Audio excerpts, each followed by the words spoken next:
this plate. What you gonna pick up? Which one?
I started the stream up.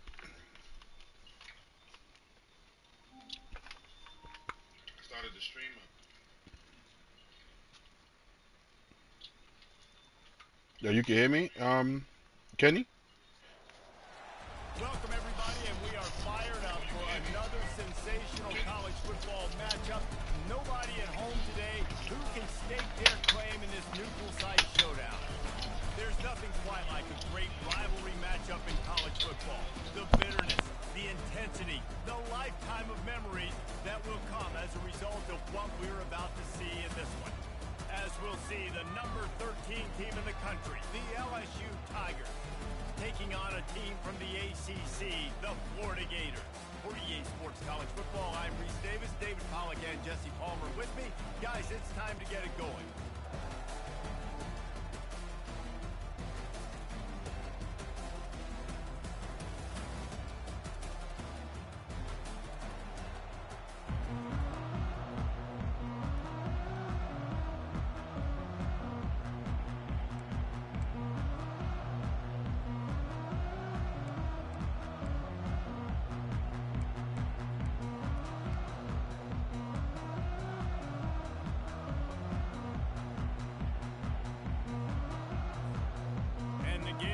Kick it away first.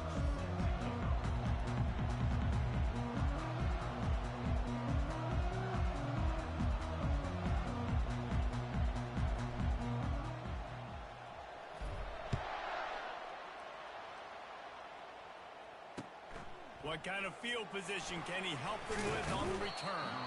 He was looking for some running room, but not much to be found as he stopped at the 18.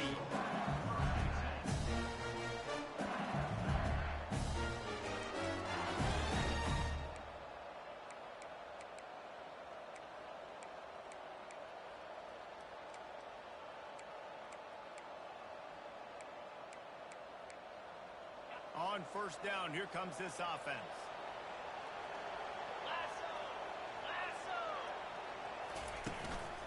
The give to the single back. Get some work done there. Pick up a 4 to the 22. These two conferences largely share the same geographic footprint. The ACC loves it when they can take down a team from the SEC. And we see these two conferences play each other oftentimes early in the season, late in the season. David, think about Clemson, South Carolina, Florida, Florida State. These players have a lot of familiarity with one another. And this already matters so much to these kids because they grew up in the same area a lot of times, like Reese was talking about with the footprint. But how about in the past, too? When your undefeated league champion gets left out of the playoff for an SEC team, a little more fuel for the fire. Gets it out to the 25-yard line, a gain of 3. They have had to wear that beat down since the last time these two met, Jesse. They've been talking about it for a long time. They were absolutely embarrassed. The players, the coaches, the fans. You know, David, coming into this game this time, they want to put out a much better performance. Oh, there's nothing worse. The coaches are riding you all week leading up into this game, reminding you, showing the clips in the locker room. You know you failed. You want to come out and get a great start in this football game.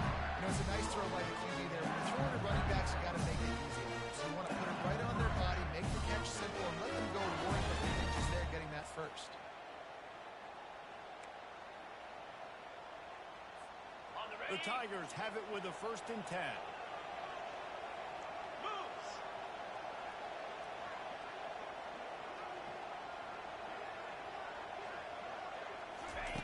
He's looking to throw it.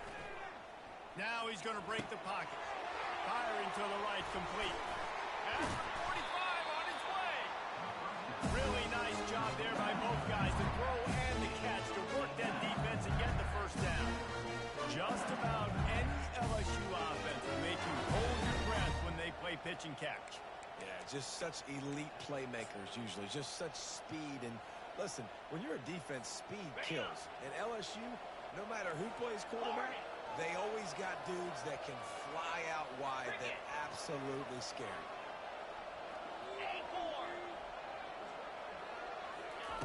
He wants to throw. And he just overshot his man and threw it out of bounds, incomplete. I know you want to prepare for every game the same way, but there's just something different about rivalry games, Jesse. It's because, Reese, I think players are aware that games like this define your legacy as a player. Your record in rivalry games is something that people are going to talk about for years and years down the road. You have got to show up and play your best football in games like this. Power football with the run. Still running up the 40.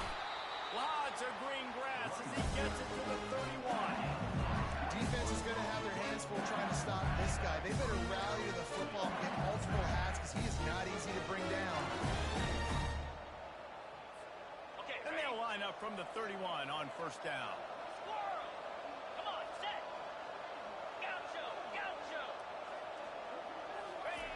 Looking to move it through the air. Flushed out of the pocket. Hit hard as he released the ball on that 1st down pass, and it never had a chance. Well, as a quarterback, when you get to the outside, you know you don't have all day to throw. You got these defenders. They are coming. They're running at you hard, so you've got to do a better job of getting the ball out to quickly. That can force the incompletion.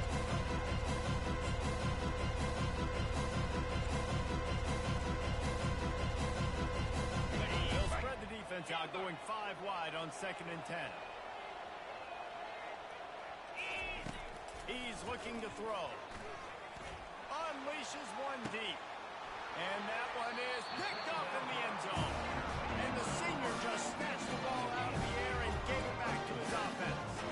Well, the defense came into this game, guys, knowing that they were going to be tested. The offense throwing it vertically down the field. You saw it right there on the opening drive. They were ready for it. Great job locating the ball, getting the INT.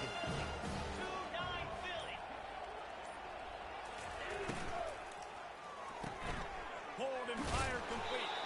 And a good job of coverage by that defense. Just a short pickup. Great effort by the defense here. Offense trying to go wide receiver screen. How about the speed on defense around you the football? Let's see what they've got on 2nd down.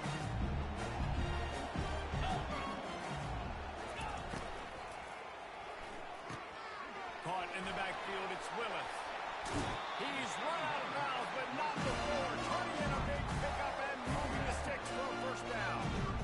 That was a really nice catch and an even better run after the grab. And get the ball to your playmaker. What's good about having him in the slot is he can go either direction. You can get him matched up on somebody that's not as fast. And you watch, you can run away from those linebackers or safeties. You know, it's so important for offenses to want to keep 3rd downs manageable. The way you do that is by having success like that, running the football on 1st down. The offense showing motion from the tight end, trying to get a read on the D. Just missed his man, gave him just a little too much. In football, you hear the term quick, but don't hurry. And you could tell when you run these RPOs, the QBs want to make that decision quick. And I think he hurried it a little bit too much. Got the ball out quick, but obviously was inaccurate with his pass. Let's see what they find in the playbook for 3rd and long from the 43. They'll give it to the back. He gets it to the 38-yard line, and they'll pick up a fresh set of downs. Well, that's kind of the advantage of 3rd and medium, right? Is the defense, you keep them guessing. You can throw it, you can run it, that time to hand it off and pick it up. And you can see the D drop back a little bit. It creates gets a little bit of space. The running back blasts through, gets the first down.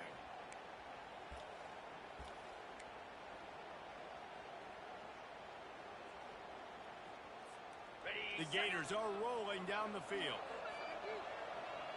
325. They're going to ride this running back. Just what this offense was looking for. Sets him up at the 26 with the first down. Mr. Two-Bits would be proud. The Gators standing up and hollering for a first down. How does that cheer go? Well, first you have to have the yellow shirt and the striped tie and go 2 bits, 4 bits, 6 bits, $1, all for the Gators. Stand up and holler. Moving the running back, trying to get the D to tip its hand. And he found plenty of running room on that one before the defense was finally able to get him down. I think throughout the week in practice, when they were game planning their opening script, I don't even know if they envisioned it going as well as it has. Beautiful, nice balance, really nice rhythm. It feels like everything they're dialing up here on their first drive of the game is working to perfection. They'll keep it on the ground for first and goal. Man, not much wiggle room for the ball carrier there. Not really sure what they can do to try to create some space. I know. A lot of it. How about the offensive lineman push the guy backwards and make some holes? Defense rolls up deep in its own end on that last play. Now a second and long coming. Movement from the linebackers trying to mess with the offensive line's assignments.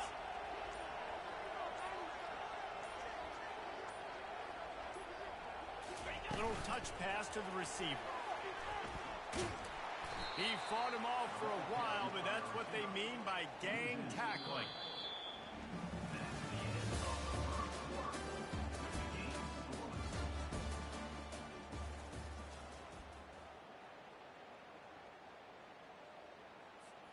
They love to start this quarter off with a touchdown right here. Motion from the offense. Trying to get it done with the run here on 3rd and goal. He's brought down, but there's a flag on the field. Let's see what the call is. We'll repeat the previous down, but this time the offense has 10 more yards it has to cover.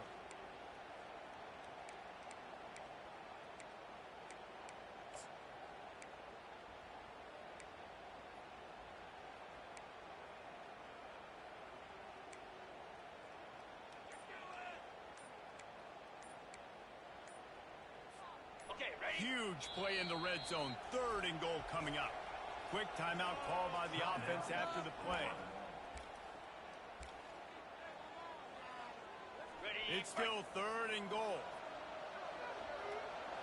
Here we go. Ready, ready.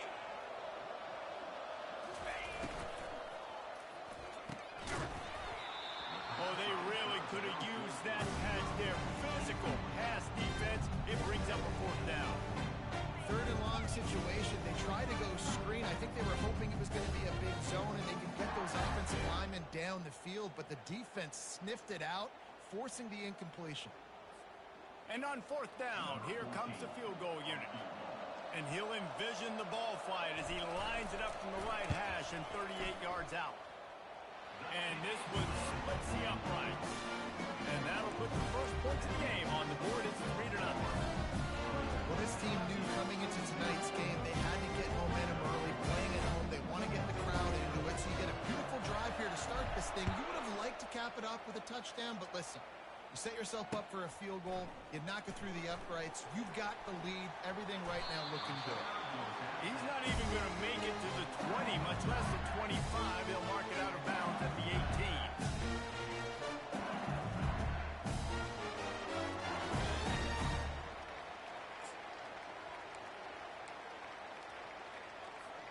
The Bayou Bengals will run the offense out onto the field. That last drive was promising for a while, but you just can't mess it up at the end with the pick, Jesse. No, you've got to be able to finish drives, especially in this game. If you're going to win, David, they've got to be able to eliminate the mental mistakes. Yeah, and I don't think you can conservative or play it safe. You can trust your guy. I think he took the ball right back in his hands and let him do his thing. Well, the defense did a nice job taking everything away down the field, but once the drag route was caught, they just couldn't rally to the ball ball carrier in time to make a tackle, and as a result, new set of downs. With a first down, they'll snap it from the 32. The give to the left. And he's knocked down, but there's also laundry on the field. We'll see what the officials have called. The officials offer the deal, and the coach accepts it. They will take the penalty.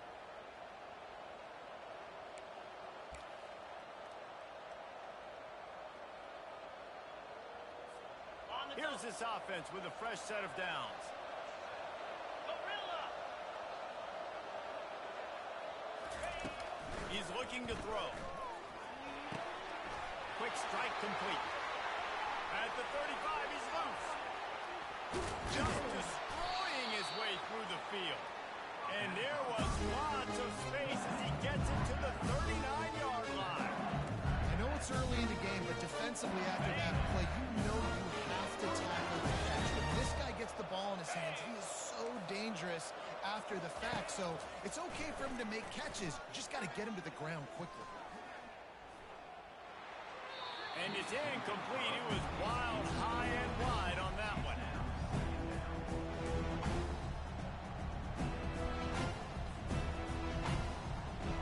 Got it. Now 2nd and 10. 42 Spider. 4-2 Spider. Gaucho.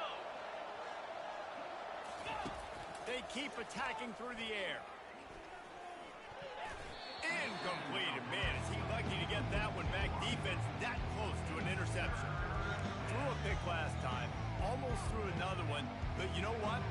I like the fact that this dude has no conscience. None.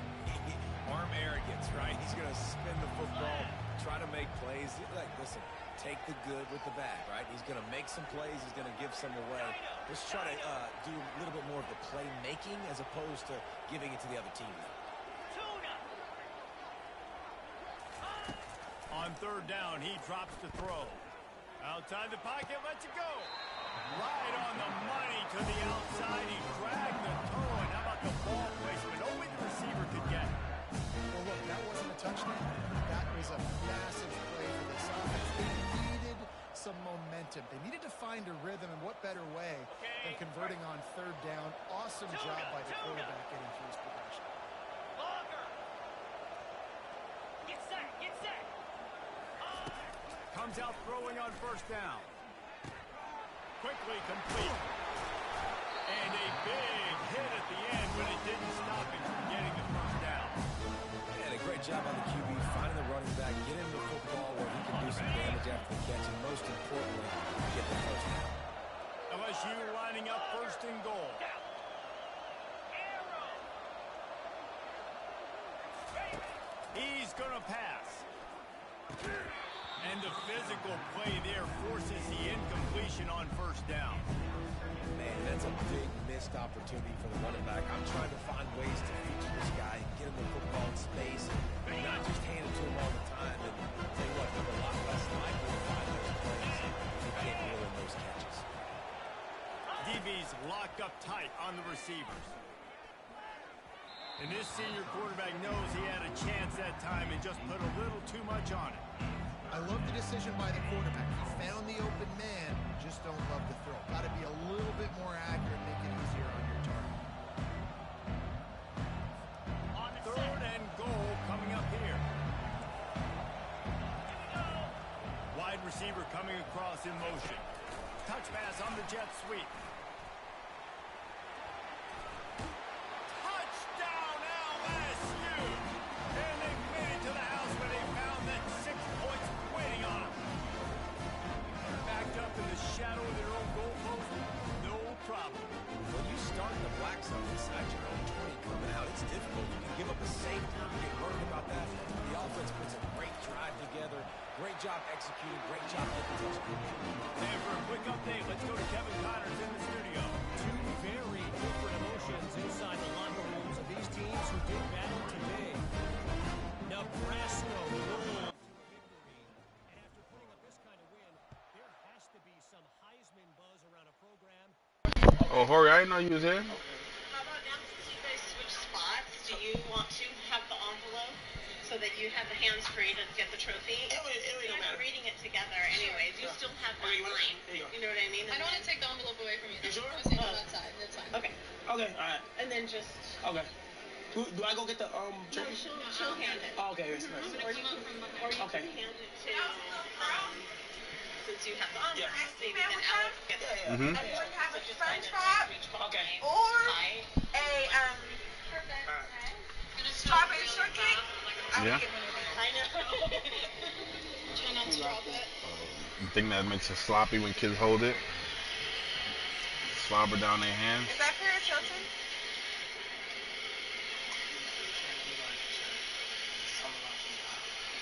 I don't know who that is. Whoa, whoa, whoa, whoa, whoa, whoa, whoa, whoa! What's wrong? This is what you use what is that? What was that? Yeah, well, that's more than ice cream. Star. See, be honest. Overall, under all star. What? Hey, W That's Mans. the time. That's W Mans right there. That's W Mans. You okay? That's W Mans. Chat. Remember, the 100 50. Somebody, anybody in the chat. If I do good, just give the 100. Okay, here we go. Doing all that slobbering, baby. I don't know what's going on. I think if I used to like, You doing more than eating ice cream. This way.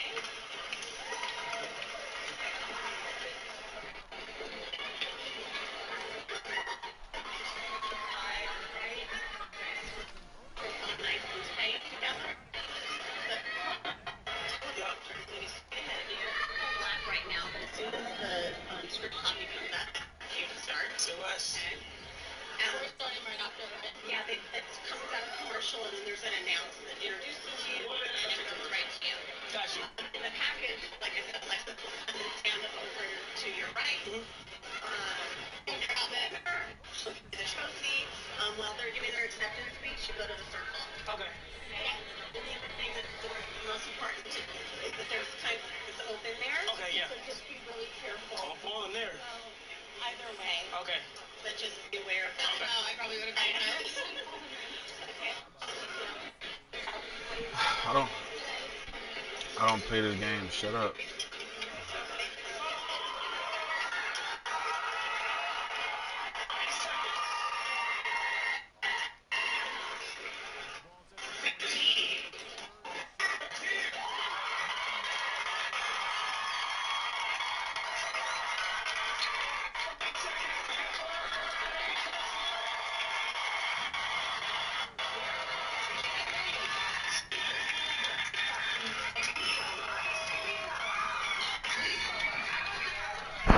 You said what? Hi,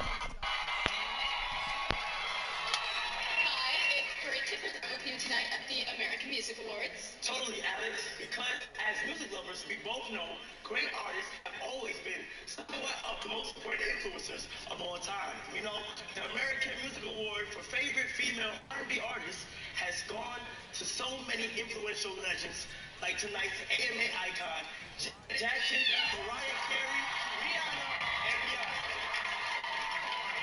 It's a really impressive list. So let's see how they play it in this final 30 seconds of the first half. Trying to find his man on first down. He tries to take the top off. What a snag by the defense. Looking for more. And a big return after the INT sets up the offense for this possession. This is obviously not a great start for this quarterback here. 2 interceptions already in this game. He's got to do a much better job with decision making. Running out of time here in the first half. They're going to have to be efficient to put some points on the board before the break. To the air on first down. Deep shot for the end zone. And good coverage there to knock it away and deny the score. Some QBs see it right off the jump, believe what they see, and they go in and they go for it regardless. And I think right there, he knew where he wanted to go with the football, and he missed. But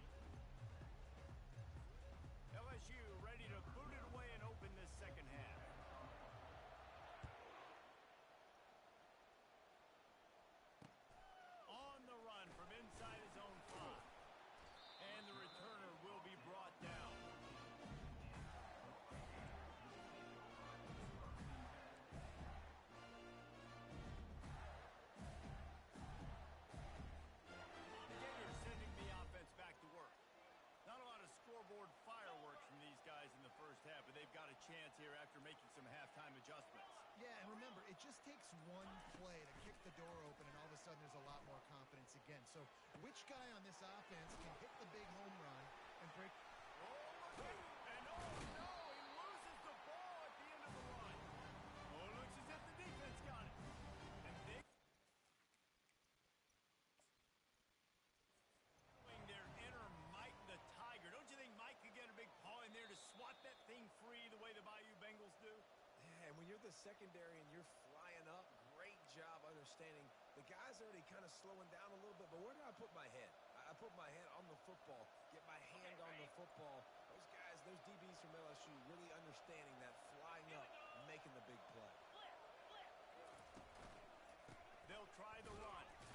And a really short game before he gets a whole bunch of company from the defense.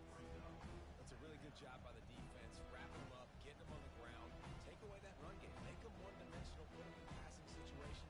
Really good job by the defense.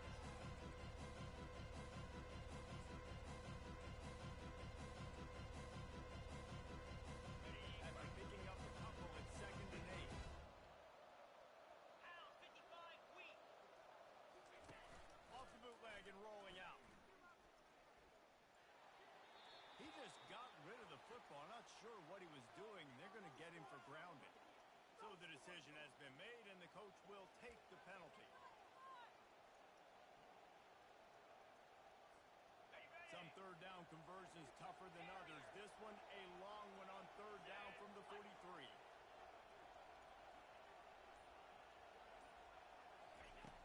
Looking to throw, and he needs a bunch. Wide open downfield. On the move at the 30. And they explode on that one, and they've got it down to the 22. The Tigers are in the hurry-up. And the quarterback knew exactly where he wanted to throw the football, had time, spins the ball deep.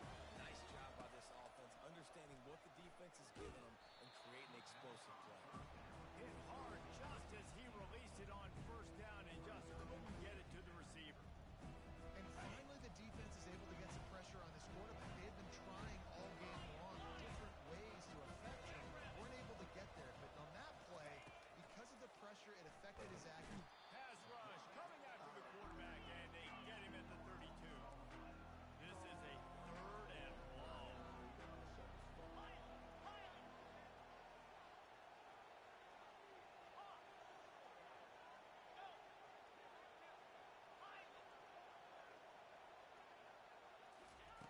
Looking downfield, and he needs a bunch. And here comes the pressure, and there he goes down again. And the defensive lineman, you know, 3rd and long situations, I'm rushing the quarterback. You bring in the nickel, a little bit more speed on the field, and the defensive line gets home, gets the sack on 3rd down. LSU will bring the punt team on the field. He ought to be able to use his first punt to pin him deep. No return coming. He'll call for the fair catch.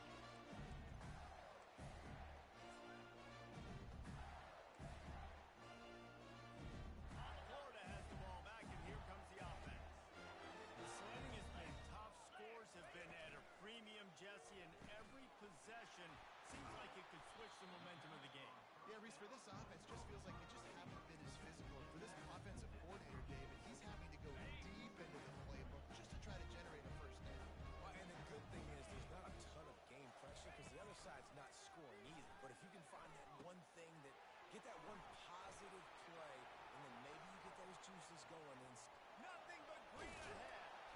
They're ripping off chunks of yardage. They get it to the 33.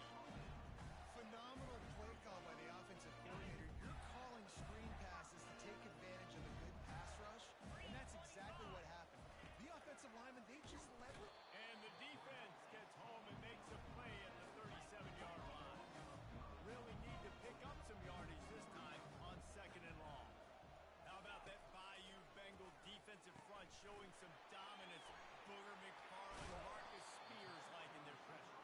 And that defensive line getting to the quarterback, and they got so many guys that we can name like Spears that you just mentioned, like Booger in the past that put on that purple and gold, look good, big physical guys that fill out their uniforms and eat quarterbacks. I love the quick decision that QB made there on that RPO, knowing he wanted to get it out of his hands fast. He just needs to make a more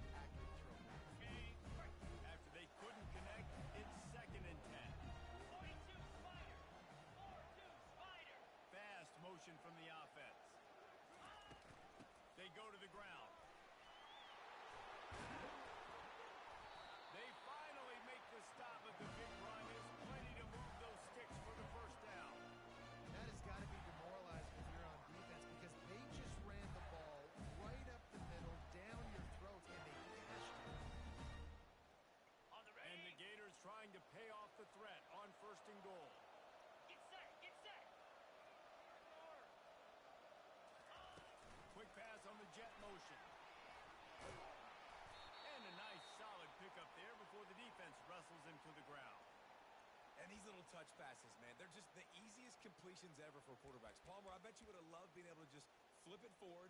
That counts as to your completion percentage, which is good. And then it's all run after the catch. So pretty easy for a QB. You wouldn't have been the only All-American in this booth, David, if I were allowed to have push passes when I was playing quarterback. I'll tell you that.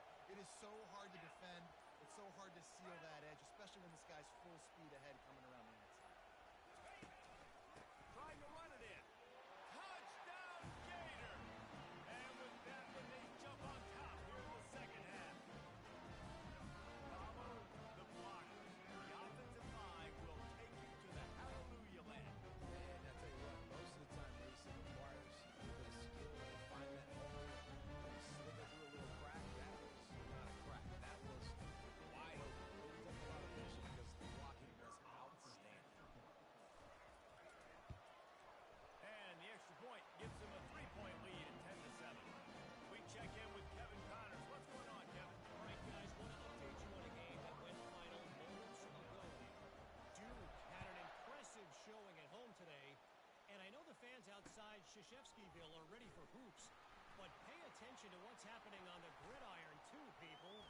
60 minutes of football and a convincing outcome, and certainly a game with implications far beyond just the standards, fellas. And Kevin Connors keeping an eye on everything all over the country. Sounds like they had a good one there.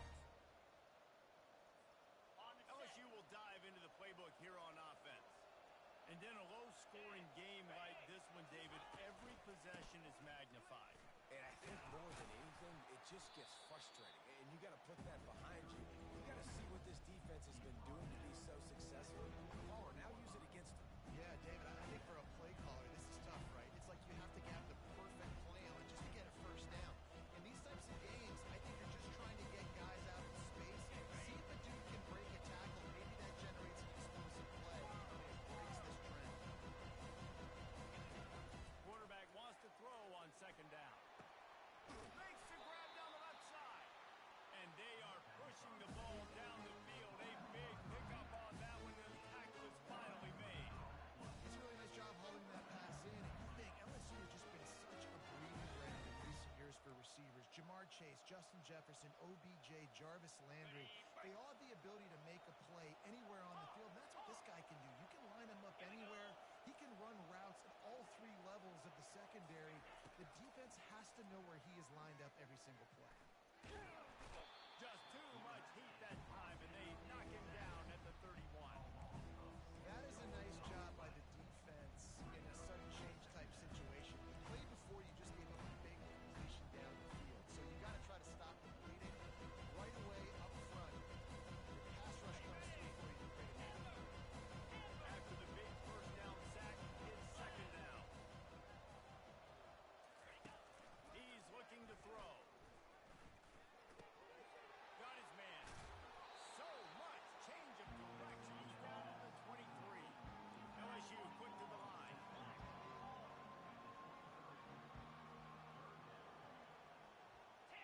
Terrier. Hornet. 9-0. Third and long, and he'll try to throw for it. He's got it. Tight windows, no problem to grab the tackle, and it's first down in the red zone at the 10. Simple call, excellent execution, moves the sticks on third down. These QBs and receivers, man, they run this route in practice thousands of times. So it's nice to see them come out here and execute it in game conditions. Great job with the timing. Great job with the depth and the route. Nice work between those two. Obliterates him, still on the move. That completion will take it inside the 4, and the offense is threatening. Florida 10, LSU 7. On the Second down now as they're ready to go back to work. check. Come on, set. Corners showing press. They want to be physical here. He works his way ever closer all the way down to the 1-yard line.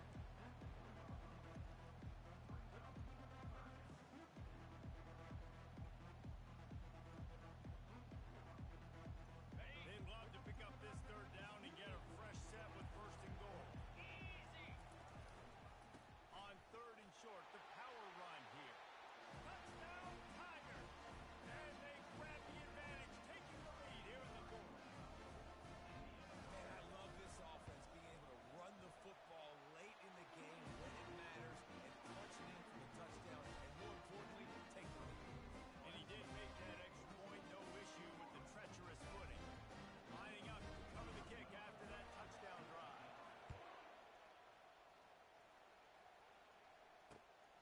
Looks like he's going to try to return it. Really disciplined job by the coverage unit to get down there and make the stop at the 19.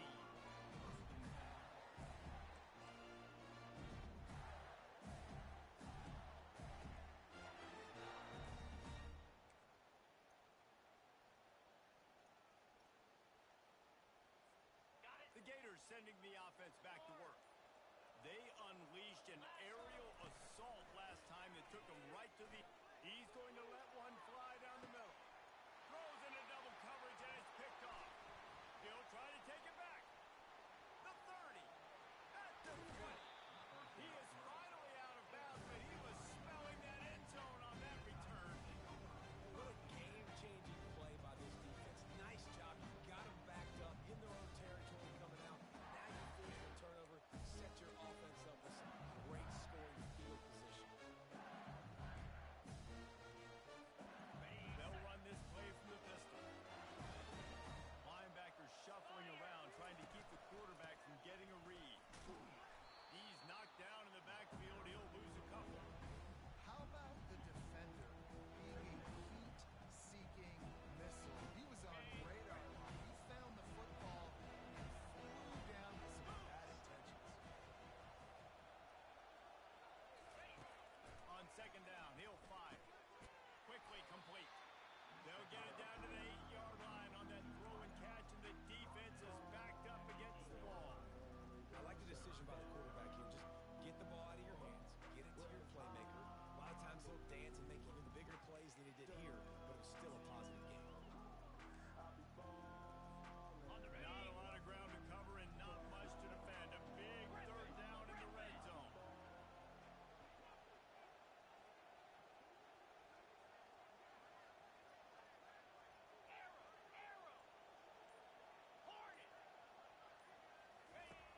From the gun, wants to pass. He wants it all. And he's got it. Touchdown, Tigers. One of the areas they really focused on for this receiver in the offseason was we need you to make more plays for us in the end zone. We're taking shots. We need you to be able to step up and make tough catches. David, what a grab right there. And I think a lot of that has to do with trusting your guy, knowing where he's going to be, knowing when he's going to sit down, when he's not, so being on the same page, and then having a guy that can go get it. Just when the ball is near him, he's going to make the play, just like he did right there for 6 points. About to kick it away after scoring the touchdown. The returner will field it and try to do some business. Nice job by the kickoff team. Everybody stayed in their lanes, and they'll stop him at the 16.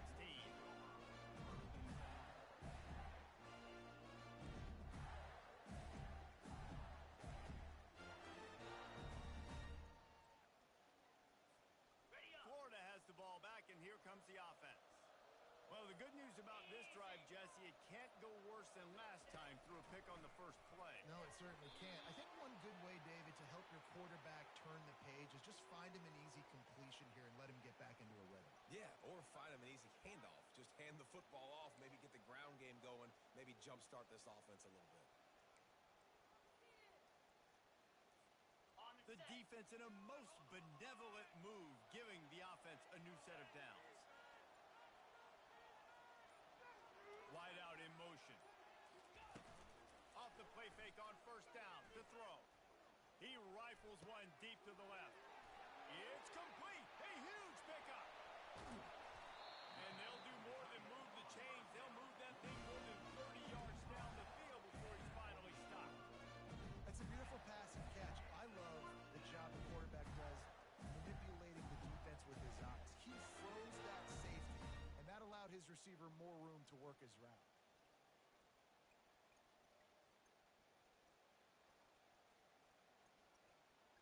Okay, And ready? that one is why offenses are hungry for big, big plays. They've got it 1st and 10, threatening inside the 30. He's looking to throw it. Fires to the right. Got his man. And they reacted well to the completion, but it was too late to keep him from getting the first down. Quarterback reacting to what the D is showing. From the gun, they'll try to impose their will. That play just never had a chance. They knock him down for a loss of 5. You see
sure hands. It's Willis.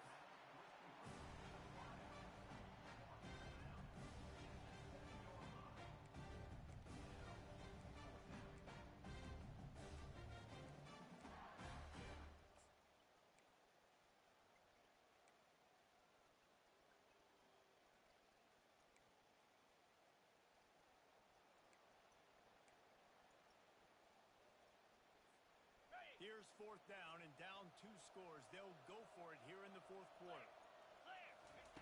He'll try to throw and pick up the first down. It's incomplete, and they desperately needed to keep that drive going, and they couldn't make the connection. It was a massive missed opportunity failing on that fourth down, so they're trailing. There's a little bit less than 3 minutes to go here. Their defense has got to be able to get the ball back here quickly for them to have any shot. The Bayou Bengals will run the offense out onto the field. They'll keep it on the ground. They want this clock to move. And the defense holds firm. No pickup at all on that play. The defense, obviously, at this point is trailing. They need to get the football back. They're expecting run. They know the offense is going to try and bleed the clock, so you've got to be good at the point of attack. They were right there. They gave up nothing on that.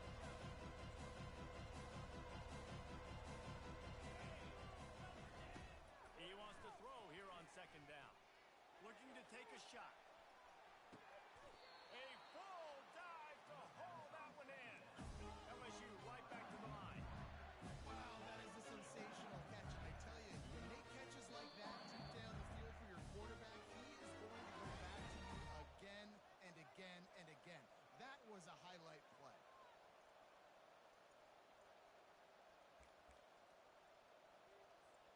They've got it. 1st and 10 at the 42. Flip it, flip it. Roll it, roll it. Alert, alert. The give to the tailback. And they just can't square him up, and he gets down to the 36. Man, that's the advantage of having a good coaching staff to teach these players in this type of situation with the lead late in the game. You want to stay in the field of play and keep the clock ticking. They do that after that nice run.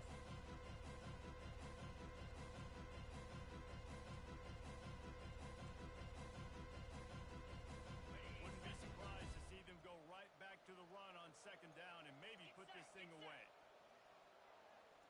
Movement here from the tight end.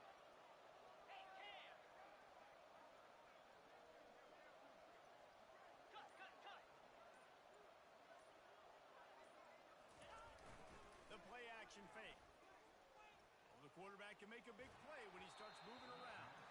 Can't make the connection. The pressure there caused the missed timing. There's a lot of QBs that when they get hit and when they get hurried, when they get pressured, they become very average. Really nice job by the defense, pressuring the quarterback. From the 36, a 3rd down, and you wonder if they're willing to take 2 plays to get the first. From the gun, wants to pass. The quick out.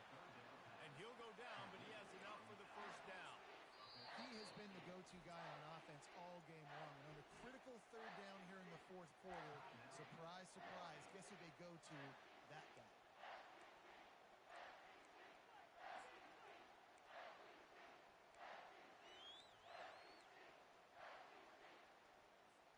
LSU with the 1st and 10 here. 29 Philly. 2-9 Philly. Lizzie, Lizzie.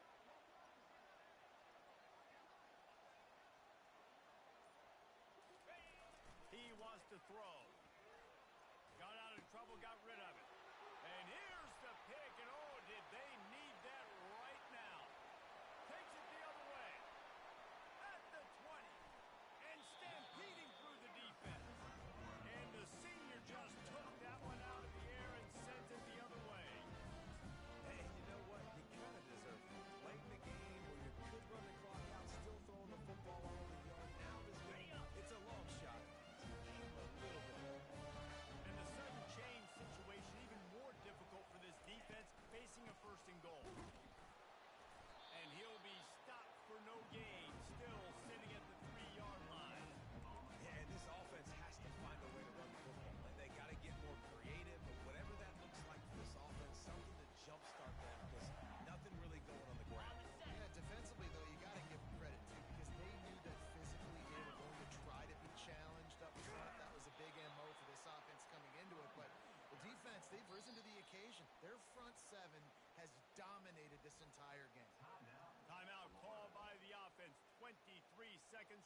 in the game. They love to make this short field pay off with a touchdown instead of a field goal, but it's 3rd and goal. They're trying to get to it. And he was drilled just as he released the pass. It's incomplete.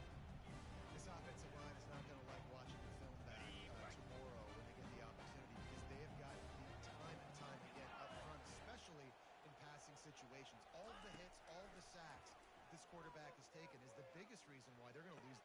Ball into the end zone, and it's intercepted. And he's brought down, and this defense gets the ball back to its own. That should be the nail in the coffin. What a great break on the football. Getting the big turnover. You got the lead. Now just go out there, be smart on offense, and run that clock. They'll snap it from the 20 for the opening play of this drive.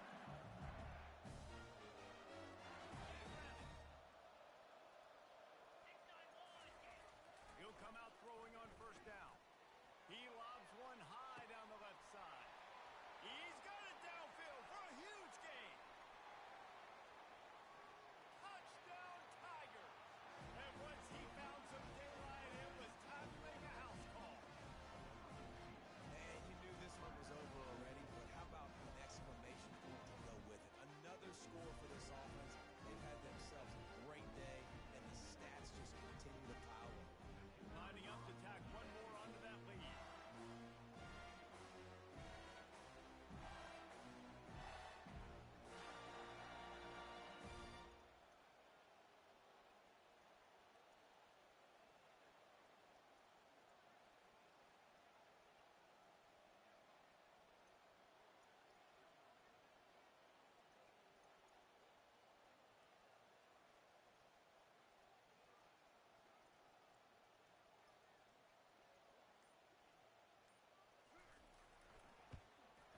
And now with the extra point, they're up by 18 here in the 4th.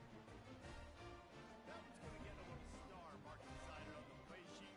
One play, explosive, touchdown just like that.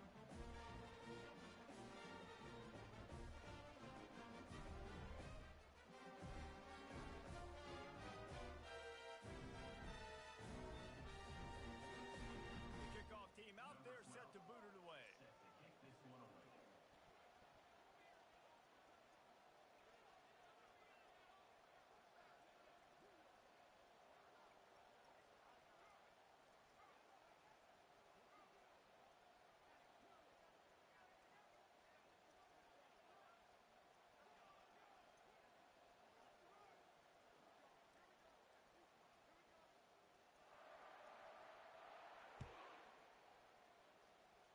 Just one of those mistakes that can happen as the kickoff goes out of bounds. The officials offer the deal, and the coach accepts it. They will take the penalty.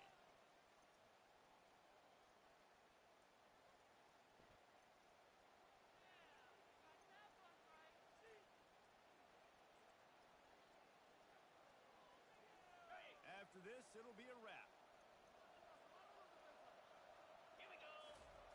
Wants to throw on 1st down.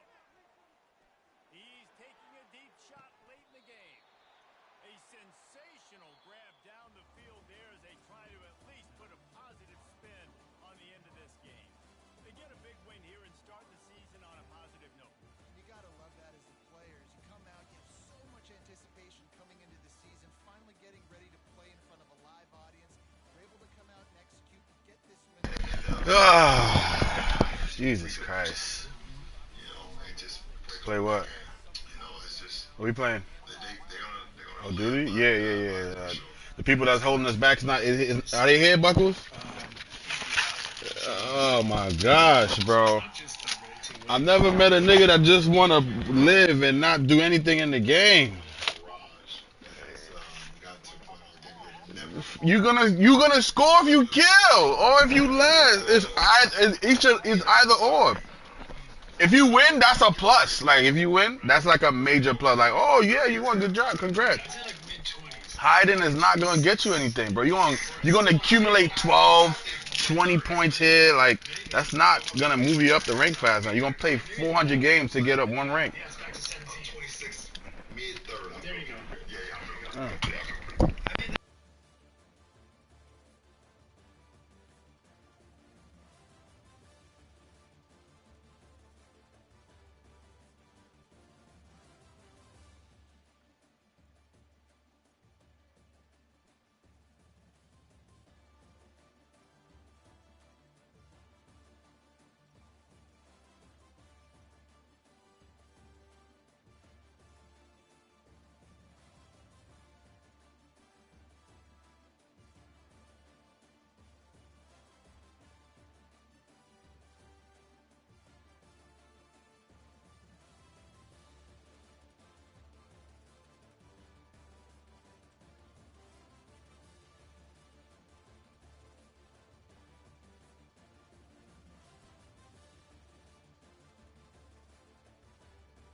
ain't joined up yet. I'm still looking at my stats. Card player and someone who plays, games.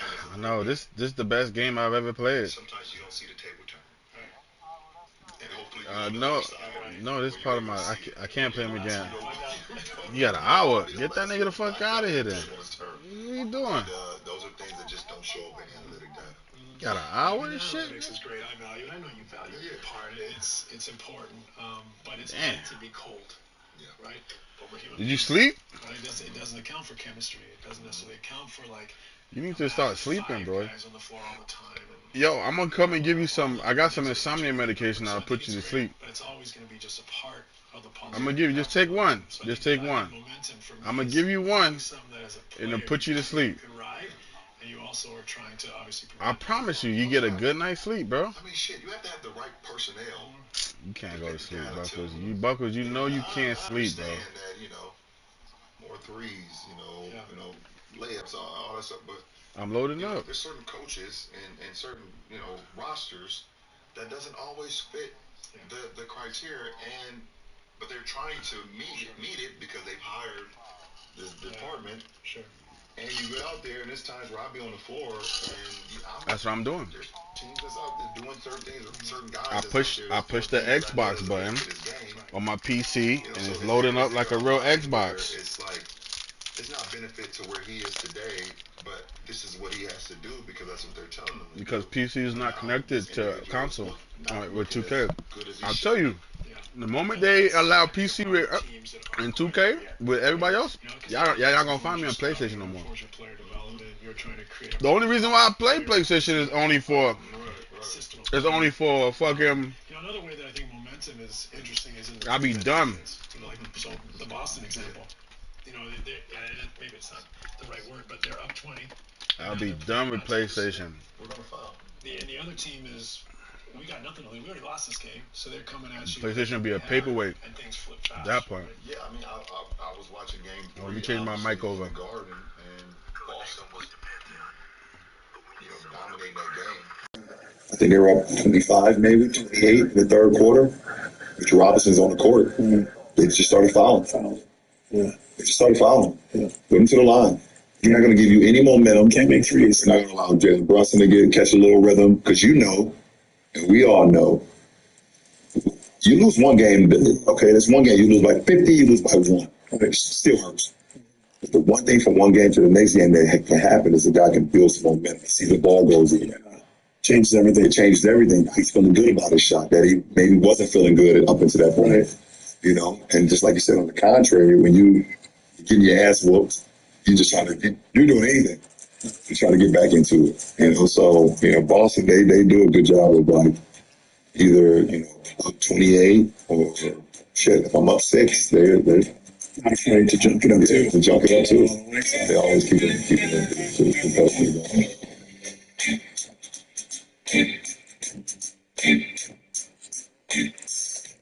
This episode is sponsored in part by American Express. American Express has taught me that finding the perfect restaurant is a lot like finding the perfect play. It's all about timing, research, and sometimes a great recommendation from someone you trust. Being on the road so much, I've become pretty particular about where I eat. My ideal spot is usually a local-owned place that has great energy where you can enjoy an amazing meal while having a great conversation. Sometimes it's that new fusion spot everyone's talking about. Others, it's just a little spot a friend recommended. With Amex Gold, you earn 4 times membership rewards points on purchases at restaurants. On up to $50,000 in purchases per year. So you can get rewarded for dining at some of the hottest restaurants in town. And earn up to $100 back annually on eligible purchases at U.S. Resi restaurants. Enrollment required. That's the powerful backing of American Express. Terms apply. Learn more at americanexpress.com/witham.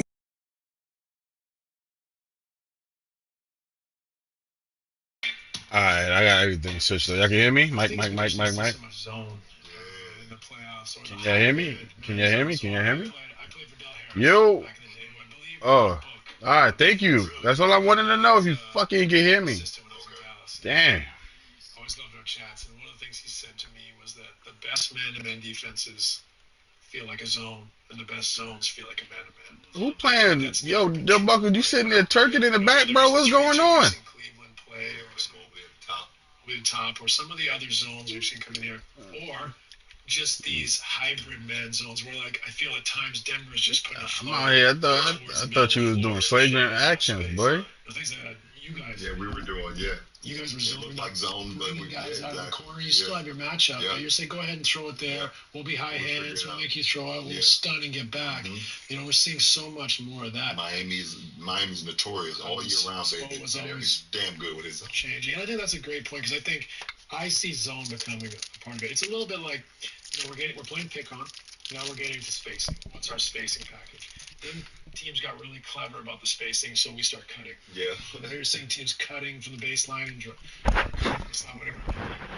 So I think, you know, the next iteration may be not just throwing in some zone or some man zone hybrid, but also multiple zones. So, for example, if we're playing 3-2 out high to take it out of the initiator's hand, well, why wouldn't they put the initiator in the corner against zone? Now he's throwing to the top, he's attacking, the center, who's got to run out to the corner. Yeah. So I think then they're going to have, I think we're going to start seeing teams evolve and play multiple zones or two looks. Yeah. What's your thoughts on this whole zone man? Because I think it's definitely become a bigger part of what we're doing, whether it's just the fact that paint teams that look like zone in the gap, shrinking the floor, or they're actually playing zone. Well, I mean, the whole nuance and the whole mind behind playing zone early on was to just break the rhythm. Mm-hmm. Okay, this offensive team, they're in too great of a rhythm versus the man. We're trying everything we can do as far as pick and roll coverage, ISO coverage, all these coverages, and they just have a rhythm. So the best thing to do, okay, just drop it to a zone, break the rhythm. You can get them out of this action, maybe get them out of this action, or just, it's not even about the action. When you come down and you see a zone, the mind now, you're starting to like think instead of move. Think instead of move. Yeah. It doesn't become instead of just just going and reacting to whatever happens. Now it becomes a thinking game, and we know that all five guys on the floor, the thinking game is not suitable for them. Right. You know, so I think it's a great piece to have in your package to be able to go to something where you can just change the momentum, change the landscape of what it looks like, you know, out on the floor. And that could be, like you said, a 3-2. You know, you look at Cleveland having the defensive player of the year, Mobley, who was voted this year, at the top of the key. He's 7 foot with all that long wingspan to be able to change that. You know, Miami does that sometimes with Bam at the top. You know, I think it just changes the landscape of teams, and you know, it's great. Or just having a roamer, like you said. You know, you have Denver being able to just, you know, Shea brings in a lot of pick and rolls and wants to get, you know, maybe Christian Brown off of him or Russ off of him or whatever the case may be. But then those guys roll out, and Russ or Chris just stay right there. Stand in the middle of the floor. Stand in the middle of the floor, and I'm talking to you. Send him right. Yeah. Or I'm on the other side. Send him left. Send him left. I'm right here. You know, I just think it's really chess. Yeah. Especially right now. I know your sets. You know my sets. Right. I know your personnel. You know my personnel. I know what you like to do. The cons, the pros. I know if you heavy going right. I know if you heavy going left. I know if you come to a 2-foot jump stop in the lane, which way do you like to pivot? You know, I know if you drive baseline. What do you say? Like all of that stuff when it comes to guys like myself, when it comes to guys like You don't sound ready to me. everything is dialed in. So I think coaches with the zone is just trying to make you just. Because I'm ready. I don't know if you're ready. And that's all you need. That's all you need. Conversely, like I think it's trending a little more. Like we're going to see more zones or see more like that hybrid zone. But I think you did. I think we're going to see more, but I think we'll see more variance in it. But I don't think we're going to see someone play zone, like always play zone. It's too because back to your initial point, we get too comfortable. People understand. He did not break his legs. He's still good. Zone looks more different zones, multiple zones. Yeah. No legs.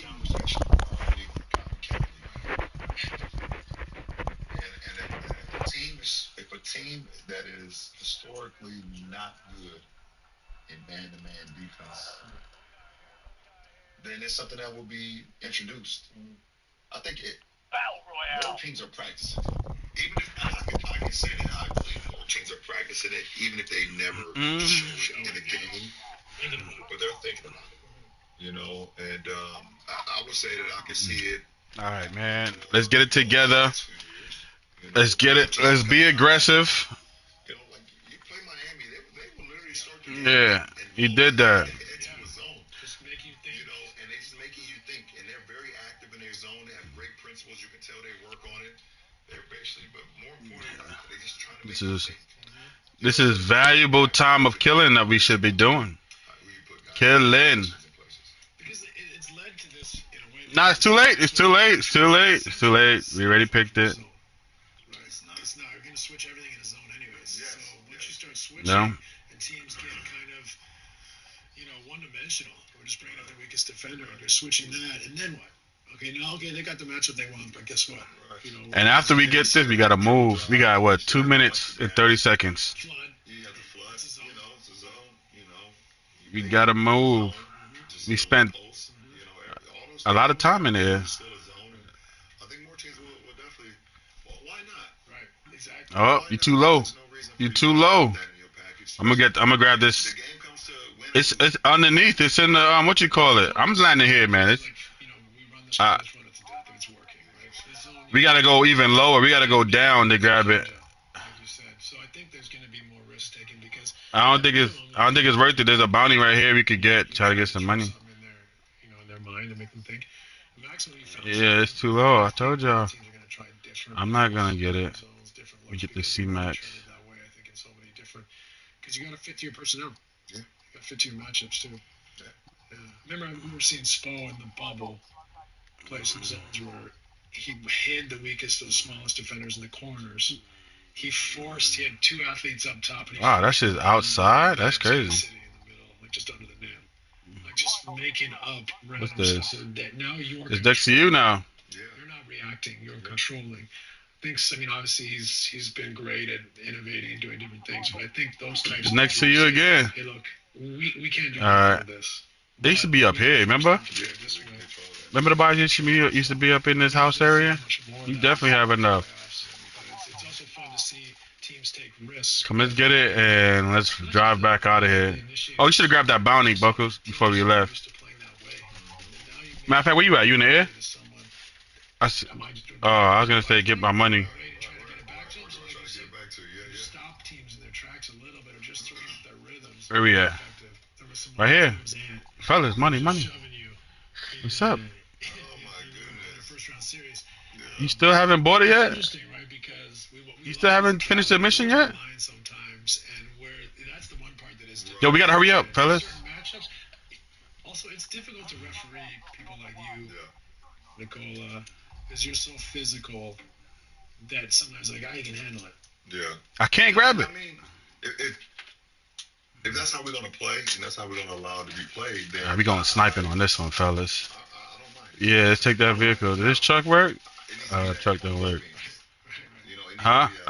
No, we don't. Yeah, let's get it. Just to, we can have something to look at. It was never explained to me. Like I'm trying to run down the court and it's giving me like the 2-hand. I'm beyond 5 yards. If this is the NFL, that would even be. It would still be a penalty.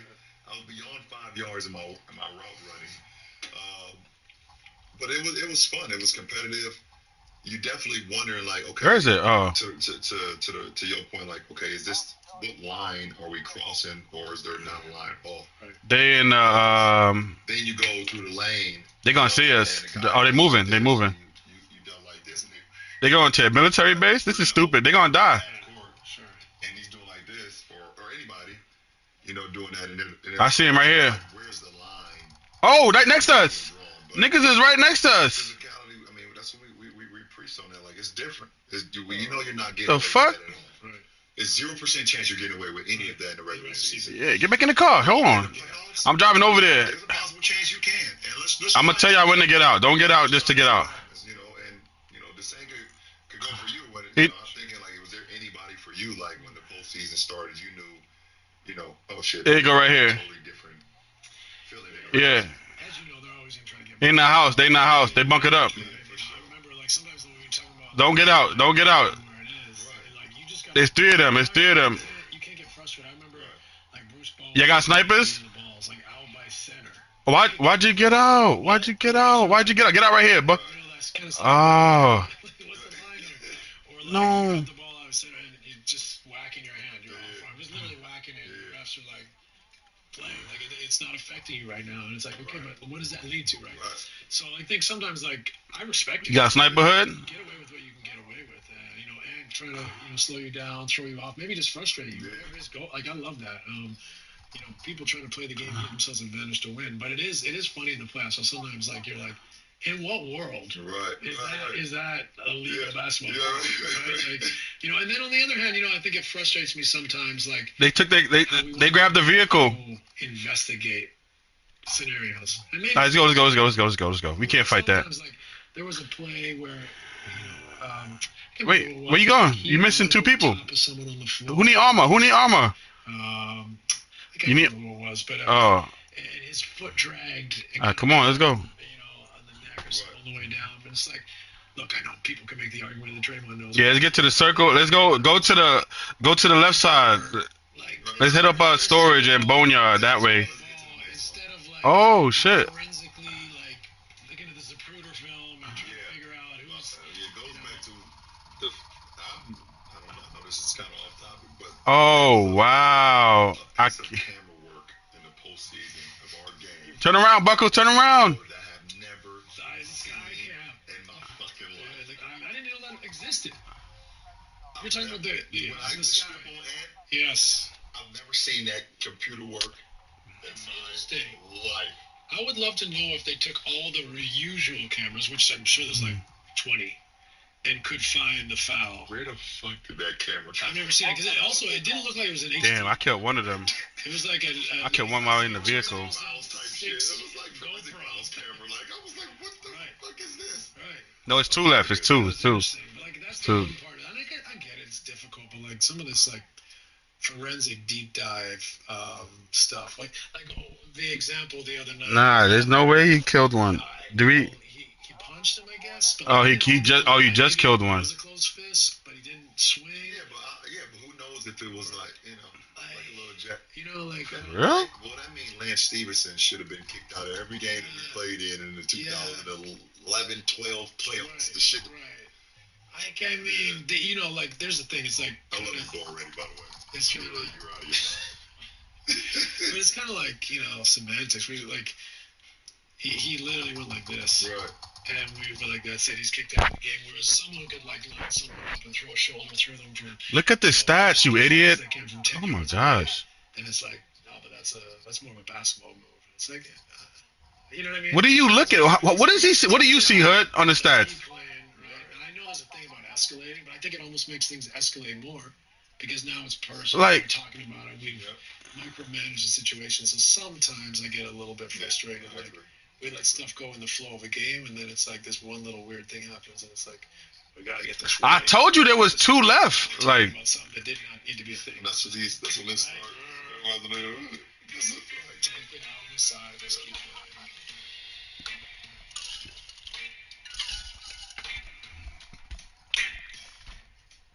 You know what I love more? I couldn't even fight. I was already blown up. Perfect story, and I've got just the one for you. Audible knows that there's no greater thrill out there than yours and Audible's gripping new original that'll have you right on the edge of your seat. John Hamm stars as Jack Bergen in The Big Fix, a Jack Bergen mystery. Think you know the story of Dodger Stadium? Think again. This noir thriller follows Jack, an ex-FBI agent brought back into the game by an old flame, to investigate a murder case that's not what it seems. What starts as a simple homicide investigation unravels into a complex web of conspiracy surrounding a Mexican-American community and the construction of Dodger Stadium. Trust me, this one's a game changer featuring an all-star cast, including Ana de la Reguera, Omar Epps, and Aaliyah Shawkat, with a special appearance from John Slattery. From the brilliant mind of John Mankiewicz and the director Aaron Lipstadt comes a story that will keep you on the edge of your seat. Like any great play, timing is everything, and now's the time to listen. Go to audible.com/thebigfix and listen now. That's audible.com/thebigfix.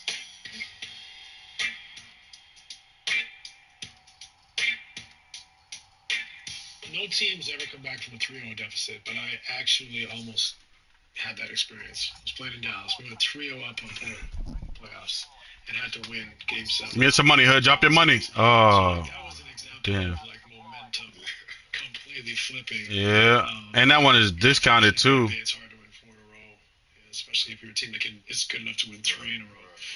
But that feeling, I need to get some money. Team now having belief, confidence. You I know.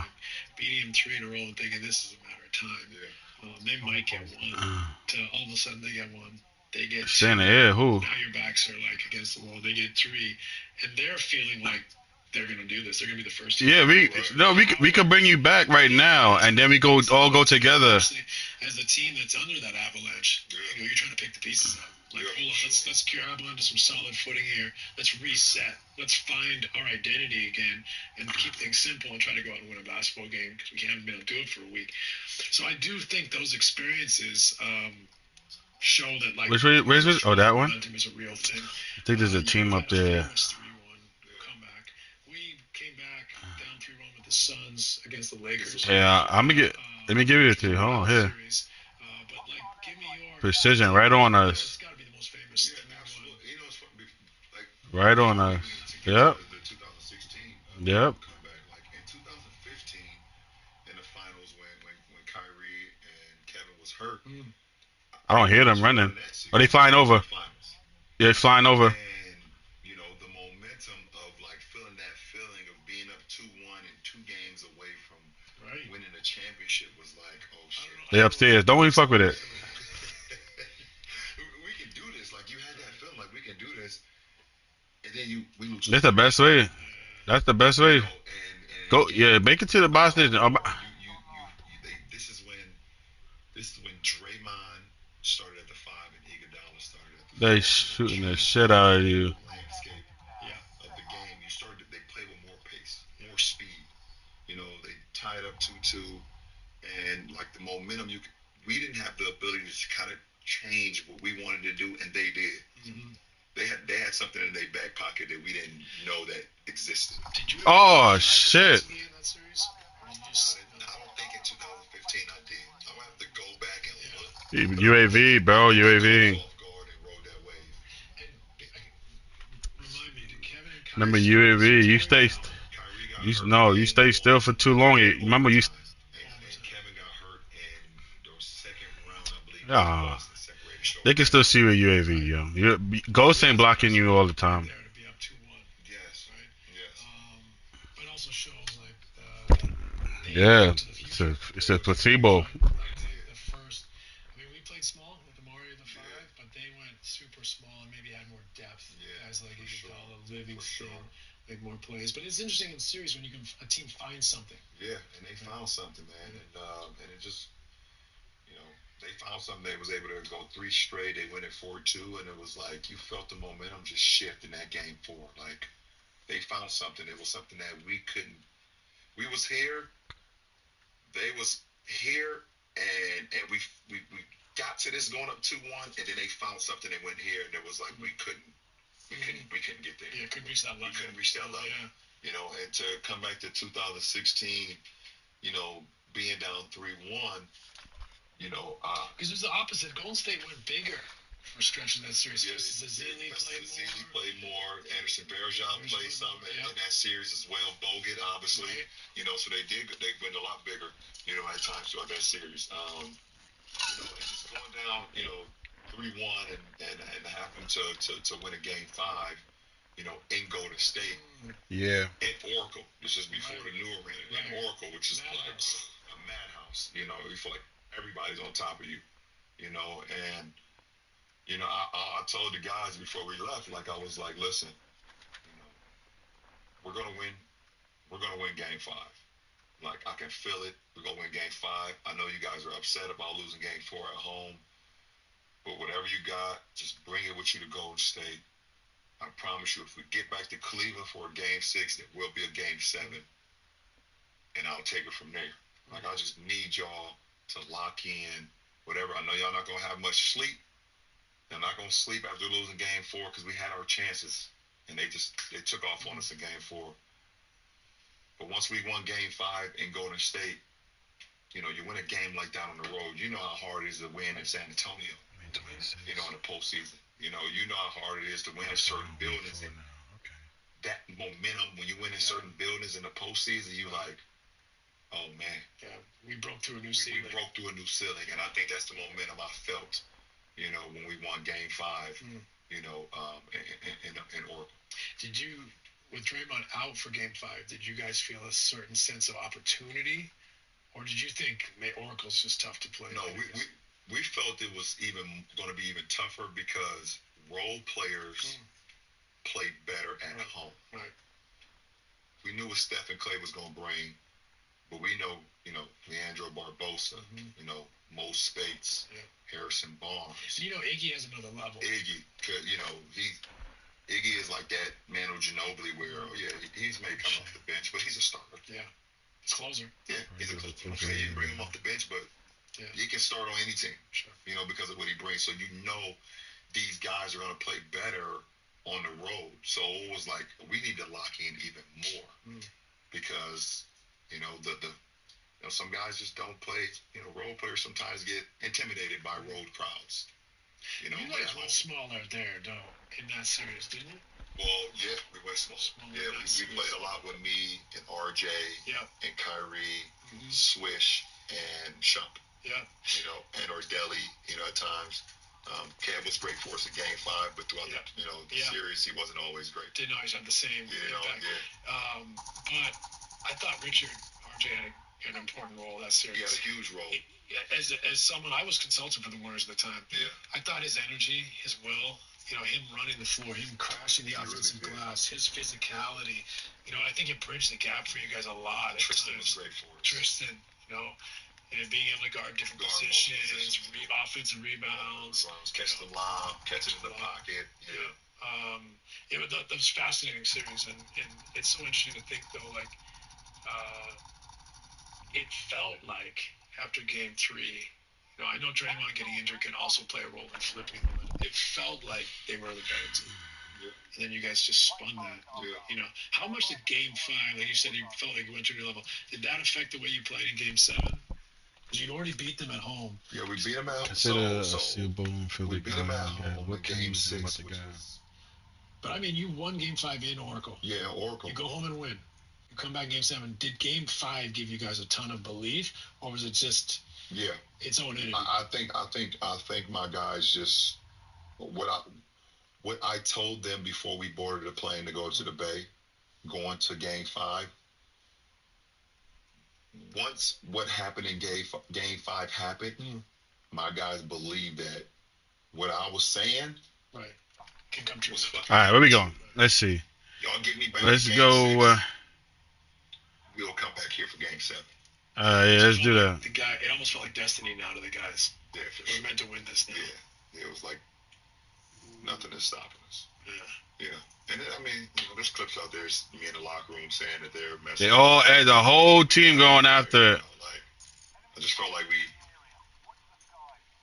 they were the better team. I just think it's the momentum way. What is going on? How am I missing? And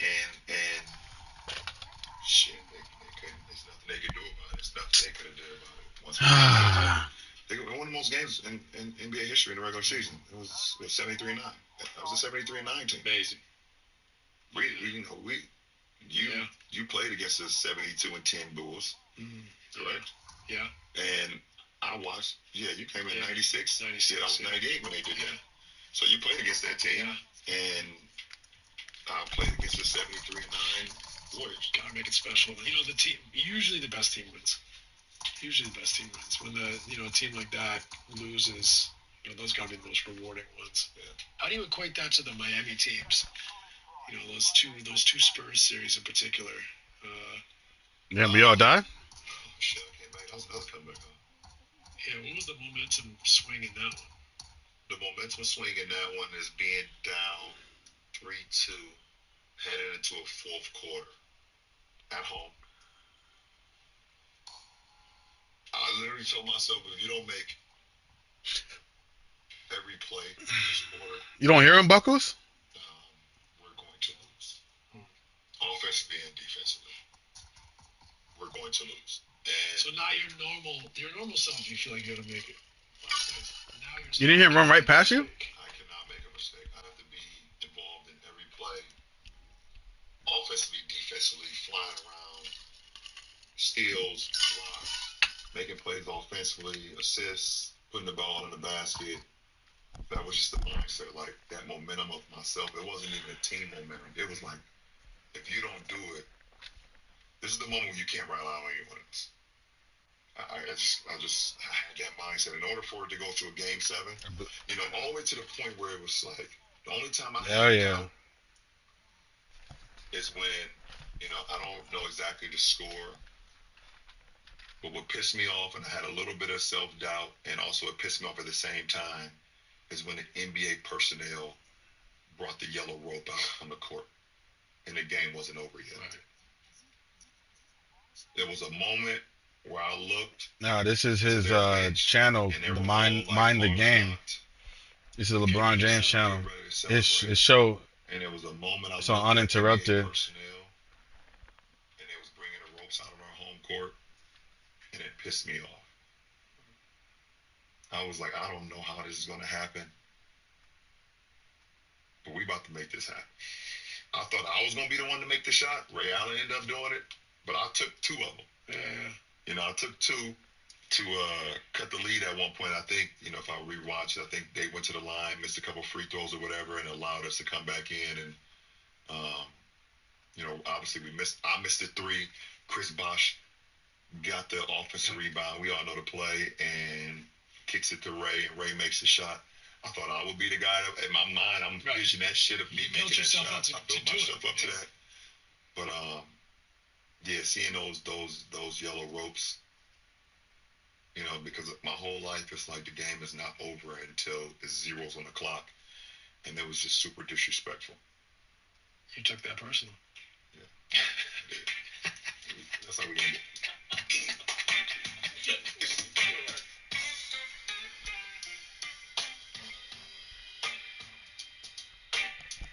Mind the Game, man.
Yo.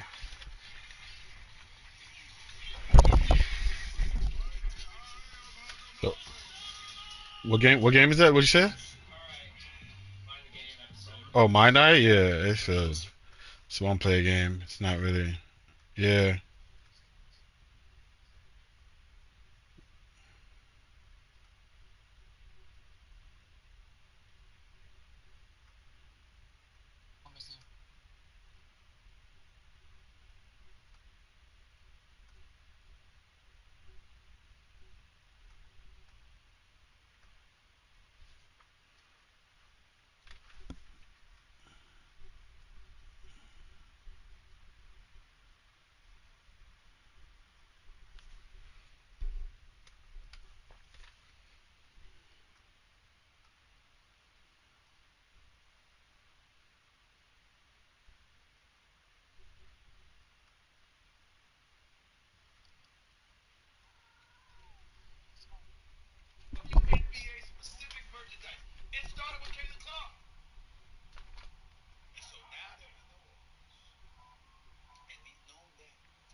sure what's going to happen. But I have an idea. We shall see. You'll definitely be watching. Coming up, President Donald Trump finally calls out Vladimir Putin over the war in Ukraine, and then some. Also, Jake Tapper and that new book out, Original Sin. I'll tell you how all of that comes into play with exactly what I'm going to talk about with Donald Trump and how the people end up getting screwed over are the American people. What on earth does one have to do with the other? I'll explain. Stick around. But where? We don't know where you was fighting. All right, everybody, listen up. With all the big-time sports action that's happening each and every day, the Stephen A. Smith Show wants to make sure you are taking advantage of it all.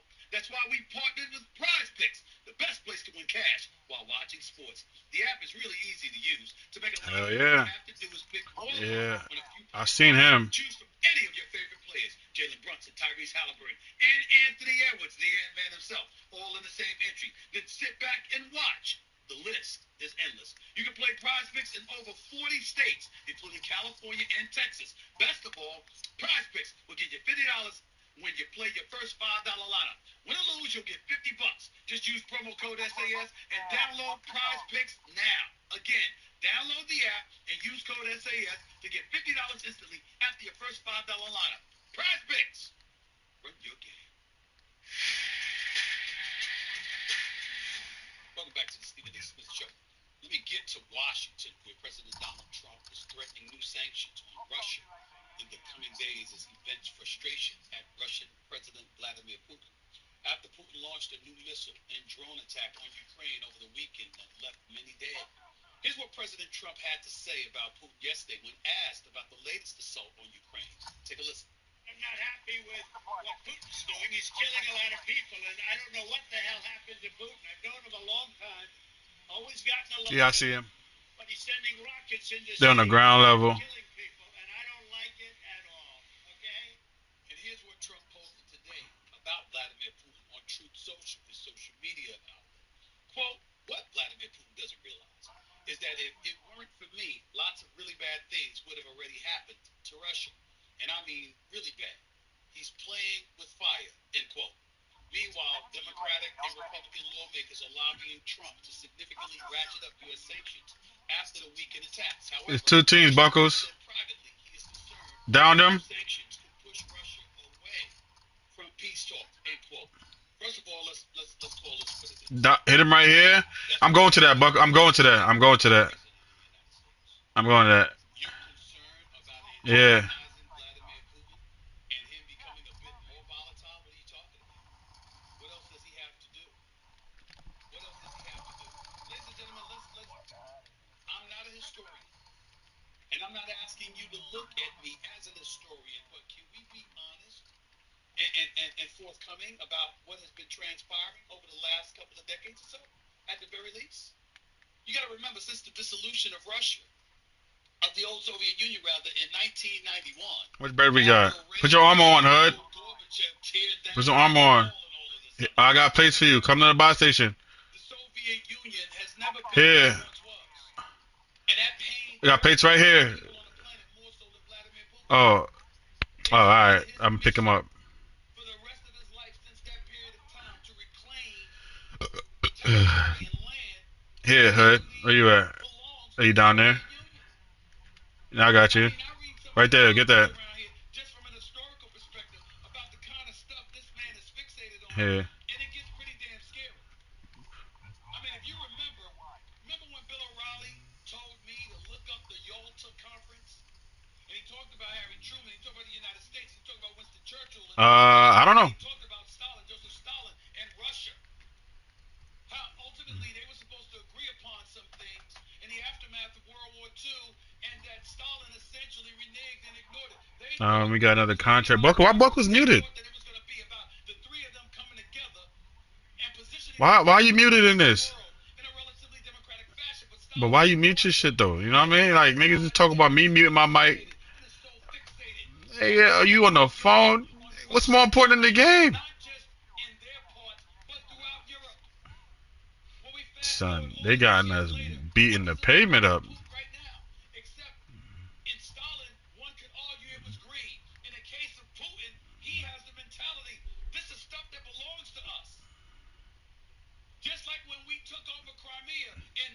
Nah, they want us to die, bro. We believe that's ours. Ukraine is ours.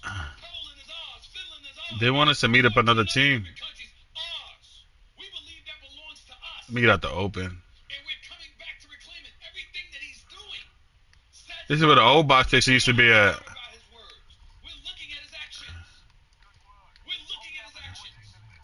And oh, by the way, it doesn't help. Somebody doing this right here. In the Oval Office, in the White House, with Ukrainian President Zelensky acting like this. Y'all remember this? Check this out. During the war, everybody has problems. Even you, but you have a nice ocean and don't feel now, but you will feel it in the future. God bless. God bless. God bless. You will not live in war. Don't tell us what we're going to feel. We're trying to solve a problem. Don't tell us what we're going to feel. I'm not telling you. Because you're in no position to dictate that. That's exactly what I'm not You're in no position to dictate what we're going to feel. We're going to feel very good. Where the box station at? We're going to feel very good and very strong. You will feel influence. You're right now not in a very good position. You've allowed yourself to be in a very bad position, and it happens to be right about from the very beginning of the war. You're not in a good position. You don't have the cards right now. With us, you start having cards. Right now, you don't know you're playing cards. You're playing cards. You're gambling with That's what we need, a UAV, bro. Niggas popped 2 UAVs. That's 2 teams. Shit.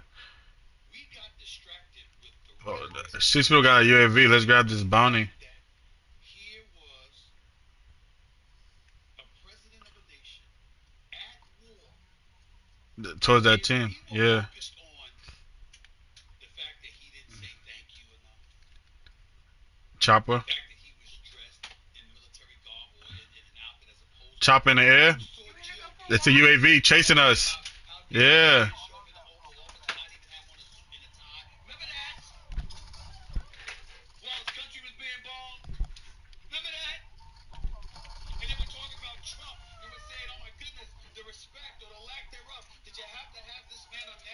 Yeah, they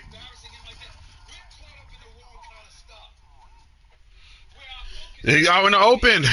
They took Buckles out, running wild, and then they ran up on me in the building. And then you was out in the open, and Buckles out in the open. They clipped y'all. But they clipped you. They clipped you. They clipped you. You was outside, and then Buckles got fucked up. Cause one we wasn't even together running, so they just clipped us apart. But why were we not together? That's the difference. No, we was not together. Yo, Buckles, you know we weren't together at all. You got clipped by yourself, then Hood. Hood did it. This is what the former president, the 45th president, who's now the 47th president, said at that particular moment in time. And we're focused on what? Exactly. Words, verbiage, tweets, how somebody's dressed, whether or not they said thank you enough and showed enough gratitude. Nobody was next to you, Buckles. And why am I concerned about it to that deep of a level? Because we keep lamenting the state, or we keep saying that Russia's lamenting the state of its armed forces, the state of its military. And yet, when Trump opens his mouth and he says there's a hefty price that they could pay, what happens? Putin goes out there and drops a bunch of bombs and a bunch of drones on them, more so than he has in the last couple of years. And then Trump says, I don't know what's wrong with him. He seems to have gone crazy. I don't know what's going on. Like you're surprised. That's not what those guys are saying. A matter of fact, reading from an article in the Wall Street Journal just a couple of days ago, I'm here reading, and I'll read you a graph here. Good news is that U.S. Senate still has some genuine realists when it comes to Russia. As GOP Senator Lindsey Graham writes in a letter nearby, He has 82 co-sponsors on a bill that would hit countries that buy Russian oil and gas with tariff sanctions. Drop your money. Financial lifeline. President Biden refused to apply these Drop your money. secondary sanctions, and Mr. Trump can't make up his Drop. mind. You dropped it? So we got 100 senators. You dropped the money? Vast majority of folks in the House that believe that Russia is a legitimate threat that we all perceive them as being. Yeah, we gonna grab a gun first. But somehow, some way, Trump thinks differently. Why? We go grab a gun. For what? And by the way, I'm not here just to point the finger at Donald Trump. Alright, I'm ready. They said President Biden at Some the time could have done something about all of this, but he refused to apply these so-called secondary sanctions. Why not? See, this is why relationships with other nations or with specific dignitaries should have our proverbial eyebrows raised, because it smells. I said I gotta grab a gun. With Trump and Putin. I'm not gonna be naked out there. Why are you not dealing with this man? Why are you letting him do this to Ukraine, knowing that it has most of Europe scared shitless? Because you see, if you are the United States of America and you decide not to provide Kyiv with heavy weapons that could deter Russia's advancement, where does that leave us? These are legitimate questions. But I'm going to tell you what the most sickening part about this is. And by the way, don't listen. I'm not trying to point the finger just at Trump. 2008, Russia invades Georgia. They weren't sanctioned in any serious way at the time. And that was followed by President Barack Obama's attempt at a reset with Moscow. In 2014, intervention in Donbass, Ukraine, and annexation of Crimea. He on the roof. They're on the roof. Reading from that same article, Wall Street Journal. Until last February, Germany had pushed the Nord Stream 8 the Nord Stream 2 I don't got a sniper. project that would have allowed Russia's gas exports to bypass Ukraine. Up until April, the U.S. and its allies refused to provide Kyiv. You done one? Alright, hold on. Hold on, let me grab this vehicle. I'm gonna grab the vehicle and I'm gonna go over there. Where does that leave us? Because I'm seeing a lot of people scared. Because they know that Putin's not playing, and if Putin gets a little bit, he's going to keep going, he's going to keep going, and he's going to keep going. And I'm going to tell you what should scare us as American citizens. Who are we to believe? Right there? Alright. Okay, Original Sin. Jake Tapper from CNN and Alex Thompson. And it's Original Sin, and it's basically highlighting and detailing He in the building. deterioration, for lack of a better word. We saw it. We spoke on it. I was vilified for it. A year before the debate, last June 27th, when Biden went on stage against Donald Trump, I called it out. A year before that, as in 2 years ago. Nigga right here. He's not going to get to the Democratic National Convention. He does not need to be the Democratic nominee. And I was excoriated. I was raped through the cold. Who the hell are you?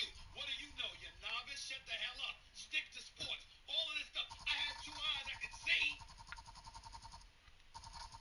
And if there's one thing I'm pretty good at, is witnessing a deterioration taking place before my very eyes, because I do it with athletes all the time.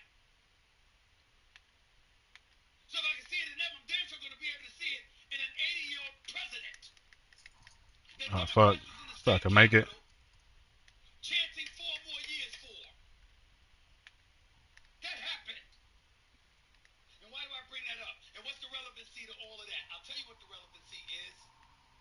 I wouldn't feel so vexed. I wouldn't feel so insecure. I wouldn't feel so nervous if I thought we had a government that was committed to doing what's right instead of supporting somebody for their own purposes or going against them for their own individual purposes, as opposed to being objective and neutral enough to just give us the information. Original Sin. Oh my gosh. What you doing, huh? The information that was needed to be given was Oh, given. here you need plates? Here. Yeah, right there. You can buy Buckles back. Oh shit. Yeah, I get off it and go around. Vehicle right here. I know. He went inside.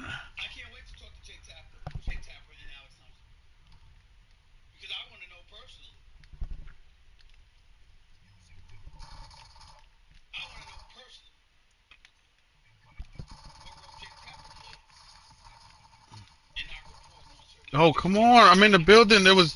I downed the king. You don't see the king right under us?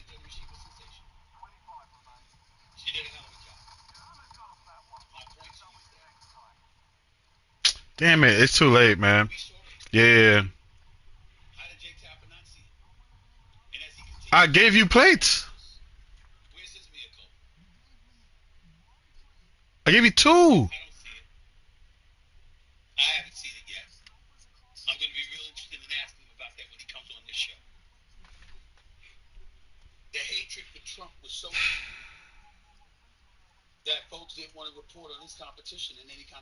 Mm.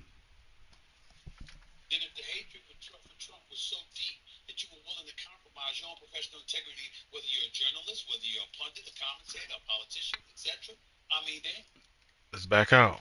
Who else is in this party? OG, you trying to play?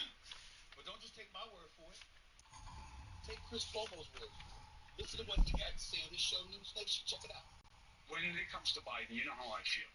You didn't see and hear his obvious diminished capacity. What we mentioned here at News Nation all the time, this is a shocker. And now the narrative gets a nudge from a book that is about deception and a cover-up.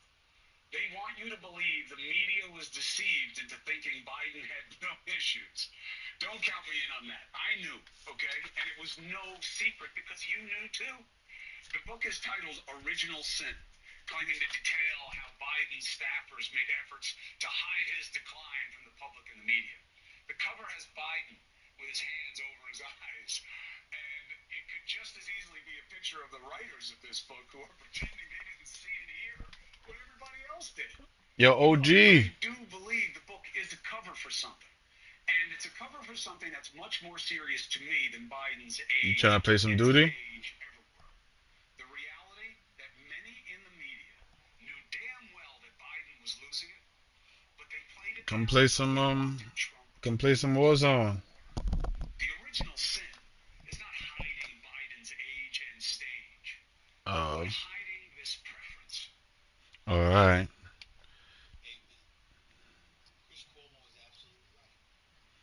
Oh yeah, it's gonna be a while.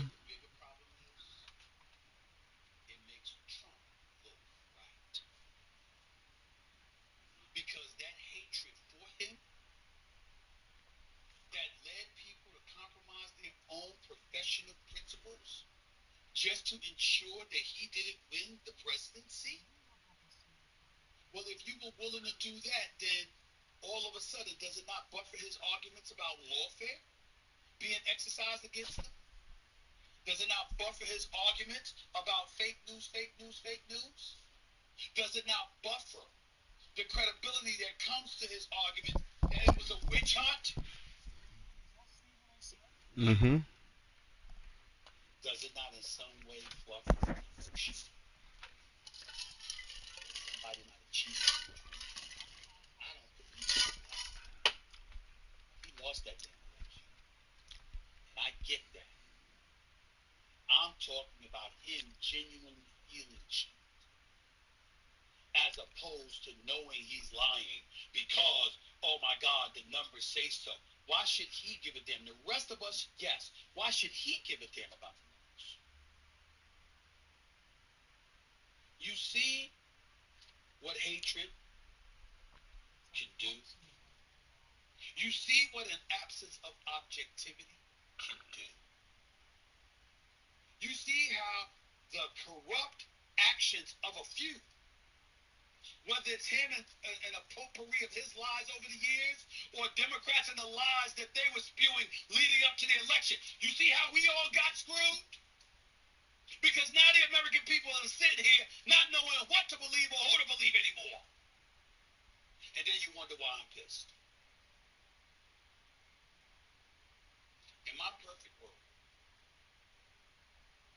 all I want is somebody in that office and on Capitol Hill, whether it's a senator or a representative, who is free from influence, whether it be that of monetary value or emotional. You're just committed to doing the job in the best interest of the country. So people can walk the streets of America every single day, going to work, coming to and from work, socializing with friends, families, and loved ones, living their best lives, understanding that, hey, we trust our officials to do their jobs. We don't have that luxury at this particular moment. Trump now with Putin makes no sense. Why he hasn't assisted other senators in imposing sanctions makes no sense. Trump, Putin, and the media. Is there anyone? Just like the I action. think so. I didn't get a chance to listen. Oh, you've been listening to it more than me because I turned to it, but I've been playing the game. I couldn't hear it. What those who hated Trump, obviously on the left, were willing to do Mm-hmm. to subvert and evade the principles of our Constitution. They were willing to manipulate stuff at all costs just to ensure he didn't return to office. As a result, we sit here. Yeah. Let me see. It's up 5-5. What a damn shame. What a damn shame. Hopefully, he won't lead to more. What kind of gun that is? Oh. I ain't gonna lie to you. I'll be damned if I'm not worried about a few things. I don't know. I'm worried about that. I'm worried about a lot of things. Before I get on out of here, there's some tweets in this show.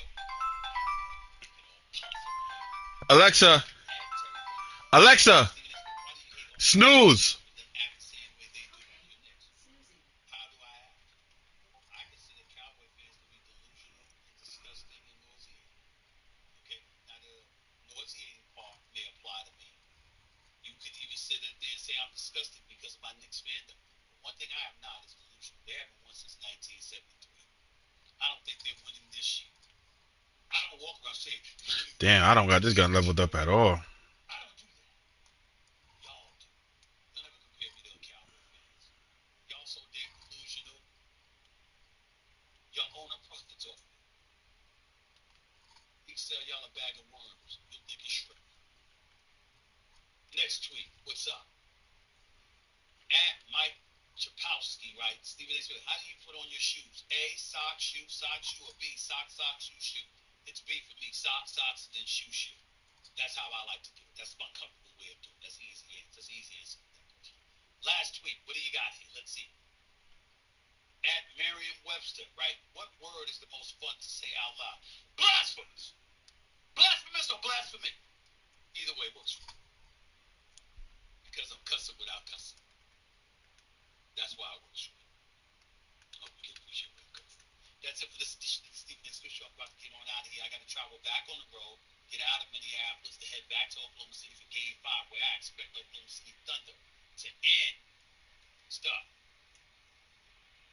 Yeah, I think that's the way it is. I think Oklahoma City will end Minnesota. I think so. But I'll talk to y'all in a couple of days. Until next time, this is Stephen A. signing off. Peace and love.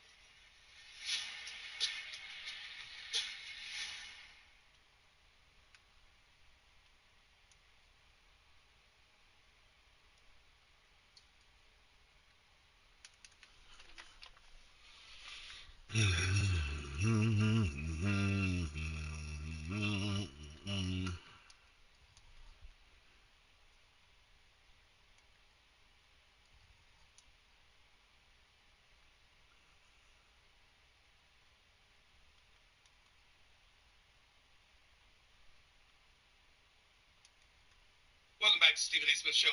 Now, on to the latest in the Sean Diddy Combs trial, where Diddy is facing 5 federal charges involving involving sex trafficking and racketeering. The trial is wrapping up a second full week of testimony. This week, we heard testimony from Combs' former personal assistant, David James, who testified he told Cassie Ventura, Combs' former girlfriend, that she needed to, quote, get out, end quote. But Ventura claimed she couldn't because Combs controlled so much of her life. On Tuesday, we heard testimony from Regina Ventura, the mother of Cassie Ventura, who told jurors that she was, quote, scared for my daughter's safety, end quote, and that she documented the physical abuse Cassie suffered at the hands of Combs, who prosecutors claim coerced the younger Ventura and Oh my gosh. into participating in drug-fueled sex shows. And yesterday, jurors heard testimony from musician and actor Kid Cudi. He told the court that he briefly dated Cassie Ventura, and he believes the rap mogul, in a fit of rage and jealousy, broke into his home and coordinated the firebombing of his high-end sports car. He said the pair dated only briefly, but yet it was marked by violent threats from Combs that prompted him and Ventura to stop seeing one another. Well, we know that's bad. We know that's bad, and I got a lot of stuff to say about that, but not at the expense of taking time away from my next guest, who is a legal analyst for ABC, obviously a sports center anchor for ESPN, does an outstanding job for the Disney family, the one and only Ryan Smith, legal analyst extraordinaire, right here with Stephen A. How you doing, Ryan? How's everything? Good, man. I'm good. How are you doing? I'm doing all right. So you heard that intro, and is there anything there that you believe I fixed it up. It's not the best right now because I didn't level it up. But I can see why. I can see why they like it. I can't get a muzzle on there because I don't have the muzzles locked up. I I have that, but it still has a lot of rise on it. I like to go. I go loud.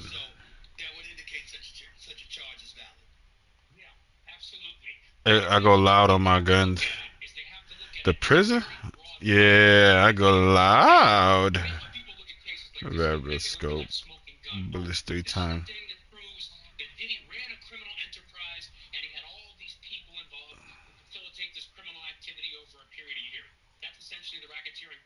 But you have to put it together methodically. So what you have is Cassie talking about what happened to her, other people talking about what they experienced. You have people coming in talking about being flown in, doing freak offs in different states. That gives it a federal aspect. And then you have assistants talking about cleaning up, people telling Cassie different things, but she's feeling coerced to stay into relationships. That's part of the sex trafficking case. So all of this, as hard as it might be for people to see, all of this are pieces of a puzzle that are slowly coming together to prove the case the prosecution's offered. I'm wondering how damaging her mother's testimony was to Diddy as opposed to herself. I mean, you're her mother. What do you mean you was worried about your daughter's safety, but still, you know, you allowed the situation to continue for a lengthy period of time, spanning years. I don't know how believable the mom comes across when you suddenly say you were so worried about your daughter's safety. Nevertheless, we don't see was there any effort whatsoever to relieve your daughter from being in that situation. You know, that's part of the defense's case right there. They're going to make the argument that, hey, she was voluntarily in a relationship and you didn't help get her out. But I like that you use the word allow, because that's what the prosecution is really trying to hook onto. They're trying to hook onto the idea there was no allowing. Oh my gosh. I gotta make a I gotta make a dual class pick because I like it. I like the range, the rate of fire, and if I can't wait to put my my vertical recoil control on there so I can see how accurate it can be. Because right now it's rising to the ceiling with the monolithic. You know what's this? This is an AK. I might get rid of this AK.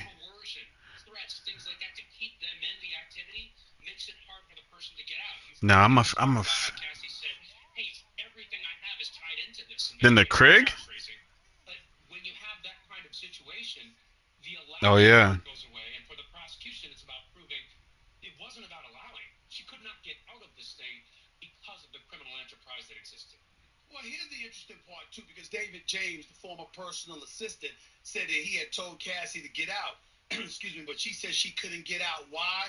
Because she couldn't because Combs controlled so much of her life. So now we get into a tricky portion of it, Ryan. There's bosses. There's always, if you're in a subordinate role, there's always someone who could have some degree of control over your career. But that control is relatively subjective. Like certain situations, you walk away from and say, hell no, I'm not dealing with that. Bye, I'll walk out. So one could easily argue, what do you mean control? Because if he wasn't stopping you from walking out the door, if he wasn't stopping you from walking on with your life, but you just may not have enjoyed the level of success that you're having right now, yeah, that's not great. But in the same breath, a lot of people in America have to deal with circumstances, not obviously the sex acts and all of that stuff, but I'm talking about the level of control an individual with power may have over somebody's career. What do you say to that? I say that what you're talking about essentially is consent. You're talking about a situation where people can walk away. And I think that's a great point. But the flip side of that is she in a situation, and I'm not making the case for her, but I'm kind of coming from where the prosecution is coming from. It's so deep in some ways.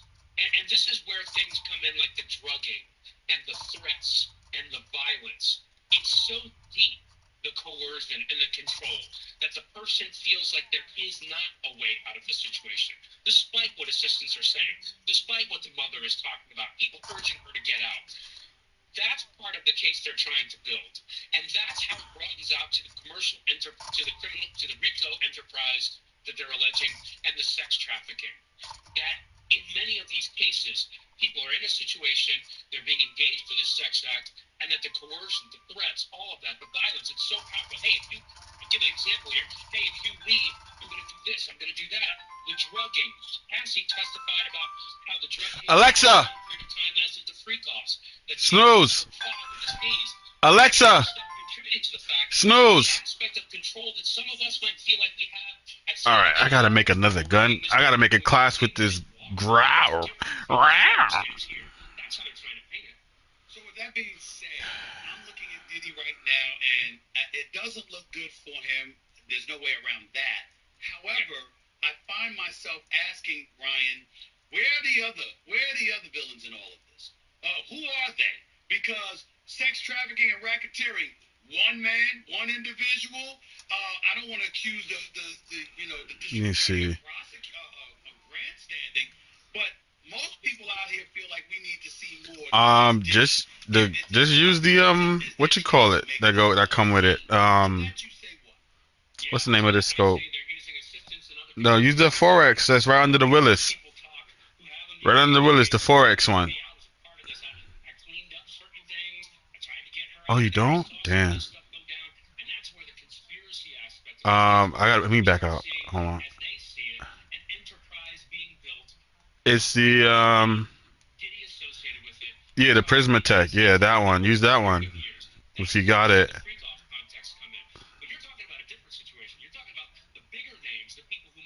Yeah.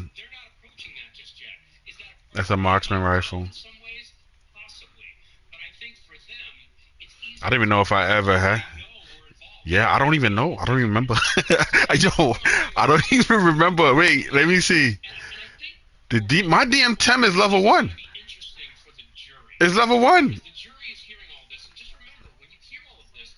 Nah, I never used it. I'm like, wait, I don't think I've ever used this shit. Yeah, I've never used it, bro. You know what? I probably bought it. I probably bought a gun and it came with it. Yeah. Because this code is pretty good. 4 times. I just now put it on. Oh, I just found it too. Like literally just now, just found it. I put it on all my my ARs. But I gotta find a way to get it on.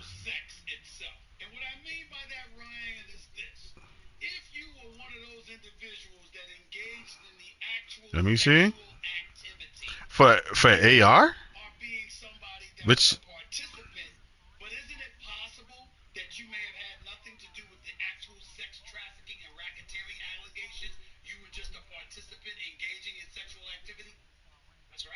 That's gonna slow you down. That aim down sight.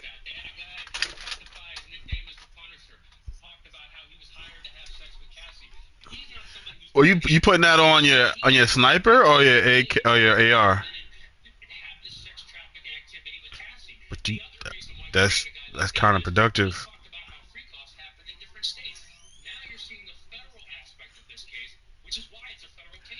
That's wild, Hood. With the AR though, why don't you do that? Why don't you get a sniper?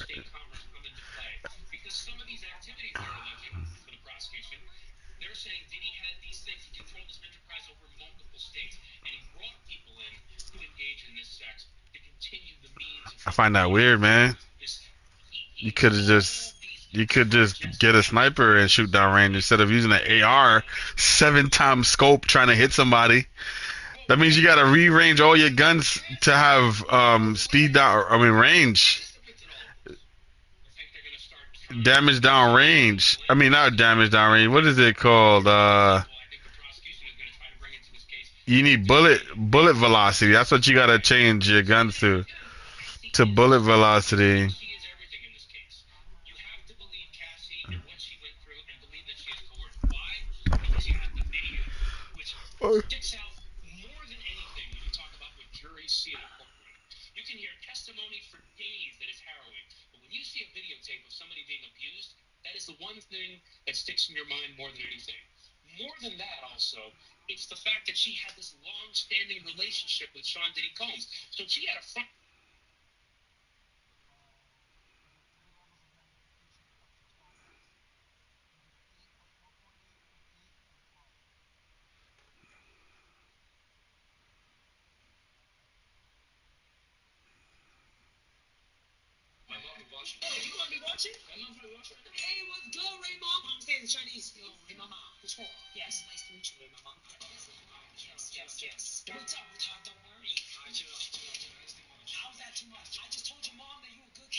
Not just any meat. This is crocodile meat. The process of cutting it requires extra strength and special techniques. From tough skin to solid muscles, everything has a high value. In some countries, crocodile meat is considered an exotic food with extraordinary benefits. But dare to try? Not just any meat. This is crocodile meat. Hell no.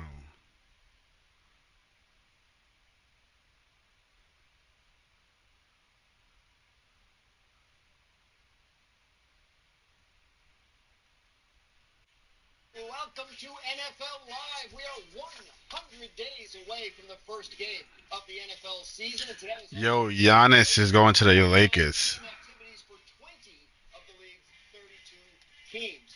Graziano, joined by Jeff Darlington, Tim Hasselbeck, and Ryan Clark for our own organized activities. Fuck it, I just have to get. I guess I gotta make a second loadout. That's the only way I'm gonna get it. You want to run one, Hood? Hood? You trying to run? You trying to run one? No, you trying to? Oh, you wait. Oh, I'm just. No, I'm not waiting for OJ. We was fixing our guns.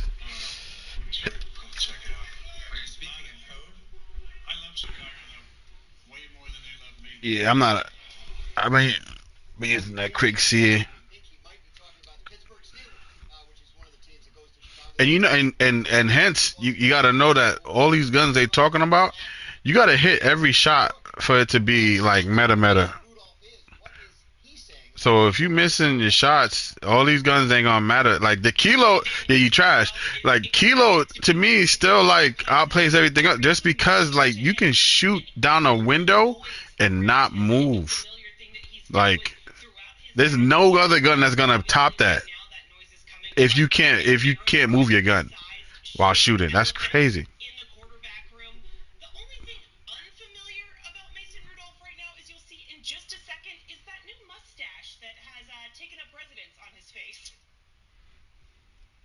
that's nothing new to me. There's been constant noise. That is the nature of the NFL. So I am been used to that for a long time now. Constant noise. Be the best I can be and help our team get better this spring. I've been a part where you jump on the moving train late in the spring, and then you're also here for the jump. So I've learned to adapt to both, but it's obviously good to be more than that. I think it fits me well. I think when any offense is at its best, you're running the ball well, you play actioning, moving the pocket, changing your launch point. Get off that stuff, huh? And then you're taking shots to playmakers, and we have plenty of those. Mm-hmm. One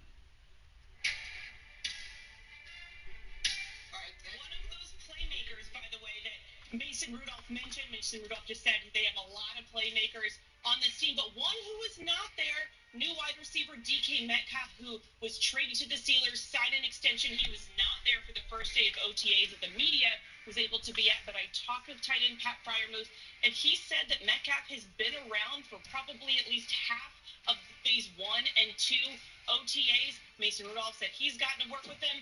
Pat Fryermuth said that one thing that made them all laugh was he and DK were watching film of some of their practices from some of these bunch formations, these stack formations, and he said it looked like they had another tight end out there on the field when they all split out because DK Metcalf is so big.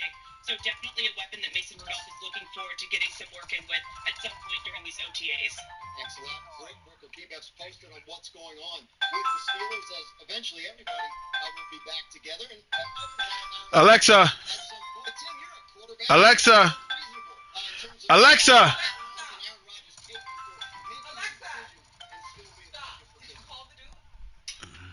What's that alarm for? Oh, shoot. Shit. I thought it was for you. I forgot.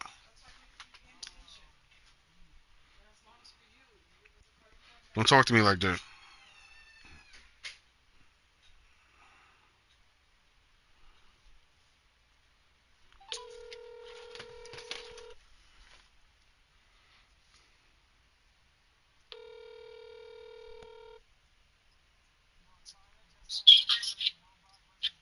Hello? Yo, Cuts. What's good, man? So, remember, my lady, she went outside to walk the dog. But, so we trying to see, we trying to have, I want you as a DJ, but she's trying to get another DJ because, the other DJ talks about work, having a, what you call it? A person who works the crowd. Come here. Huh? Okay. You know what that a hostess, what do you call that? Yeah, a hostess, the MC. MC, yeah, MC. Like you do. I was telling her you do all of that, but do you MC or you just DJ? I mean, I MC too, but that's like two different. You know what I'm saying? Yeah, I would need a two second different person. things. I would need Hold a on a DJ second. and an MC. Hold on a second. Yeah, my lady, she's here.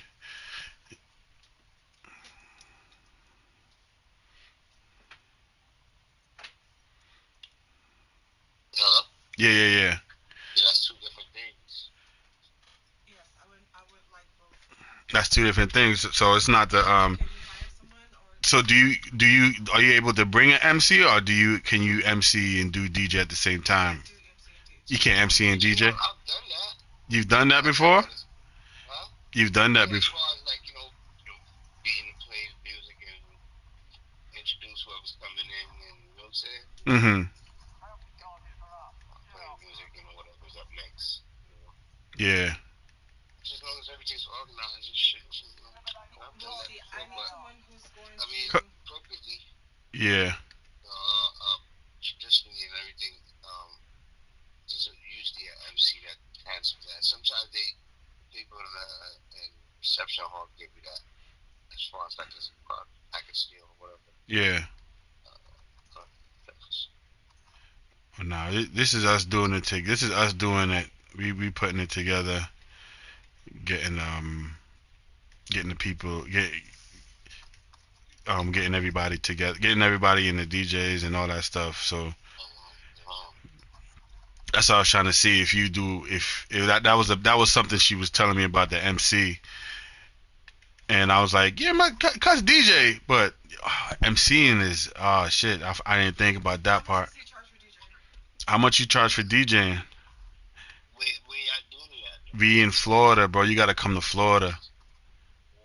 You could go by you could go by CG and stay over there. I'll come get you.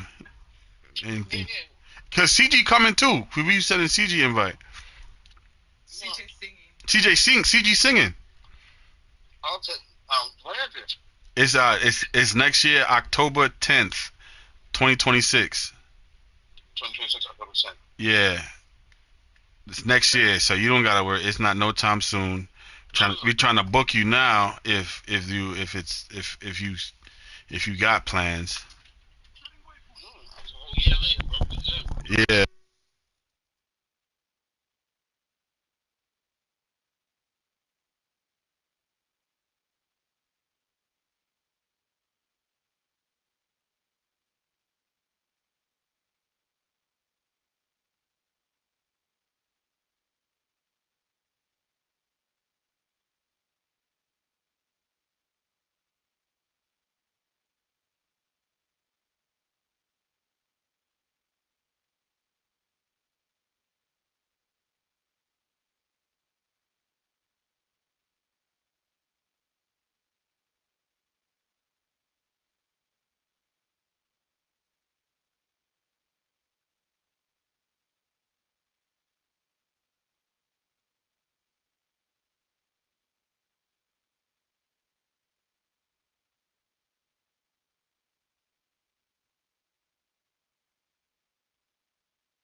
Let's get the bounty.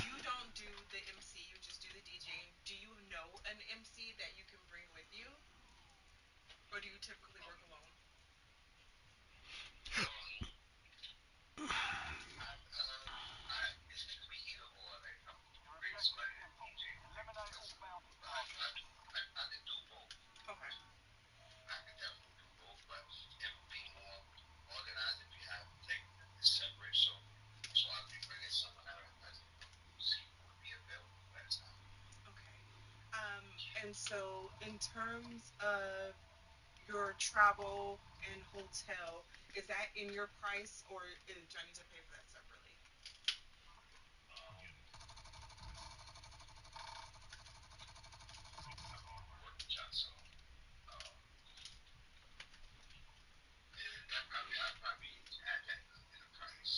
Okay. Okay, and you are available for 10/10/26. Okay. In terms of music, I will give you some California music, so you don't have to worry about what California songs. You don't have to do any research. I can just give you um, that playlist. Do you know how to mix? Do you know how to mix? Okay, I'm just making sure.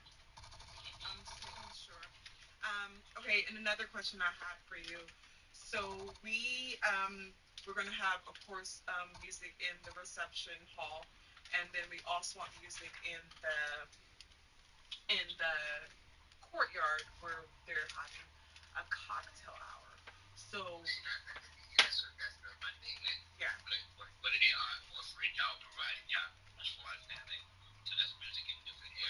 Yes. Yes. would you bring your equipment? Like, would... That's another issue. Yeah, that's another issue.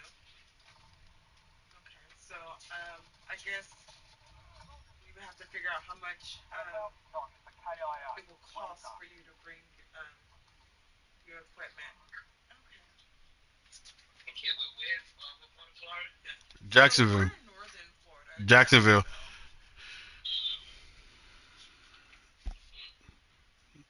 And your homies, and he had another. What about them? What about your homies in Miami?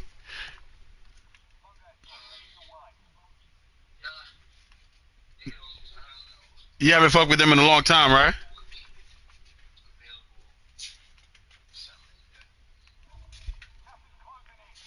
well, we understand it'll be a little bit extra. I need that loadout, hood. As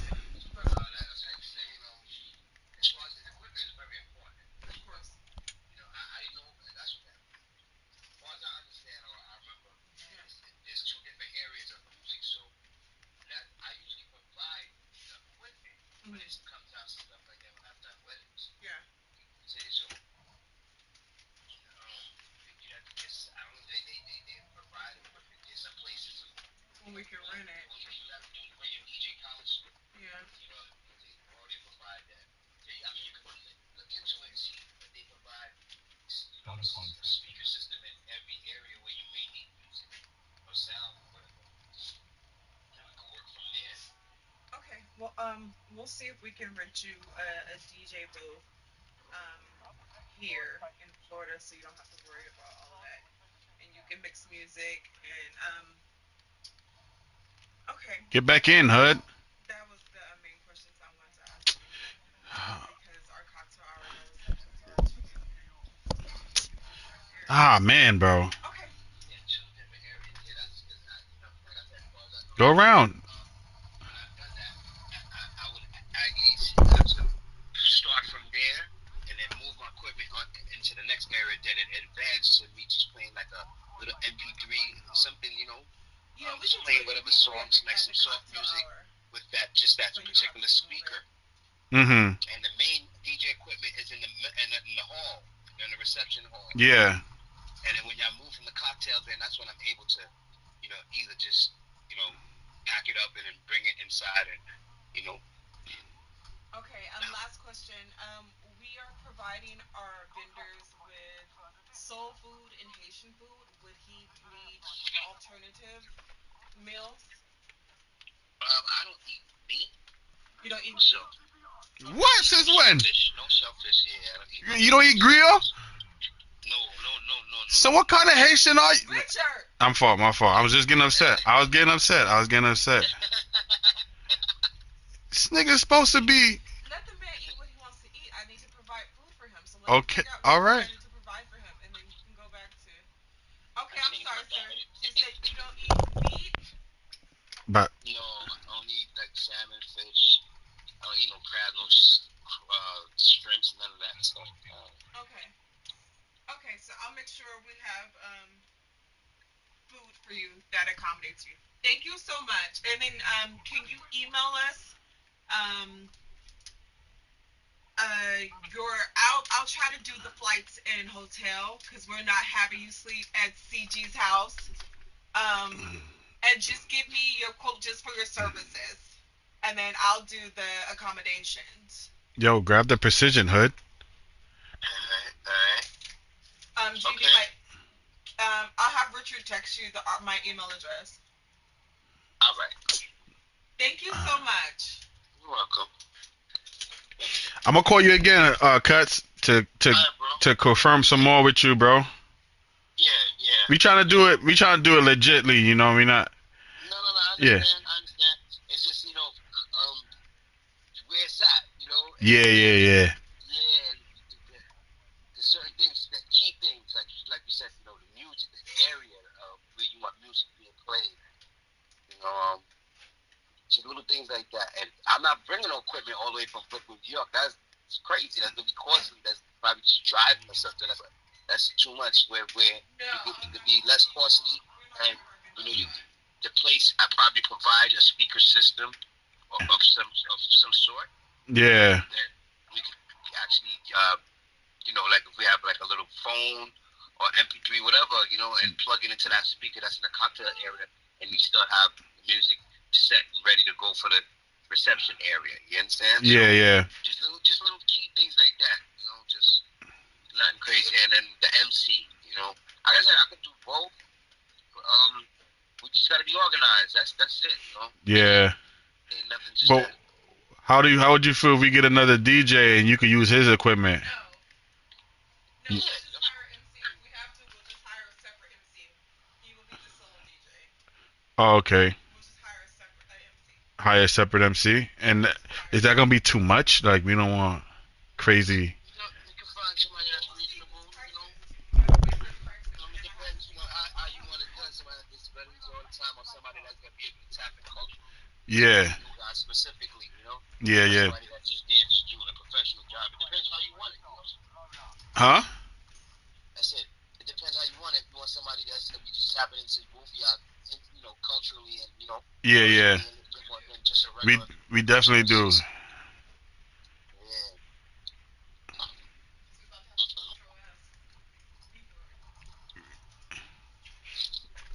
Yeah, all right, Cuts, man. We gonna contact you again, bro. All right, my brother. Wait. Well, matter of fact, Cuts. Send me an email. Okay. Hold on. All right. Yeah, so send me your email, and I'm gonna send you her email, so you can send me, your prices and all that stuff if you got that set up. All right. All right. But send me your email anyway, so I can send it. And she gonna send you her email in a text. All right. All right, Brody. All right, bro. All right, Cuts, man. Yeah, man. Yo, I said that's Cuts, man. Yo, love you, Cuts. Love you too, bro. All right, man. Let's go Knicks, man. Let's go Knicks. Yeah. Let's go. I feel you, son, but yeah, do you think, Brody? All right, bro. All right. Later.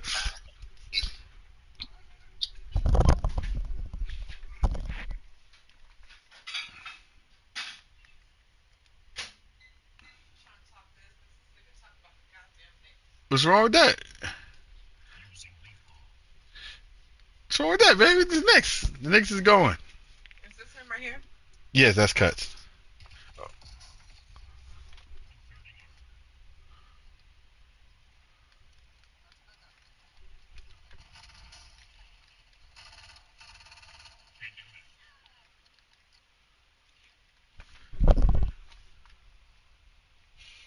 Yo, how did he get up here? Oh, there's two ropes up here. I'm not even paying attention. My fault, Hood. You still here with us? Oh, you moved over? Oh, yeah, we got time, though.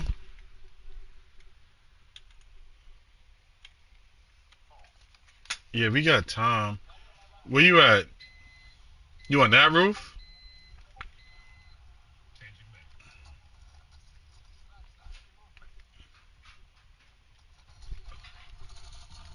Got another one. Good looking, Brody. You stay with the team, Hood.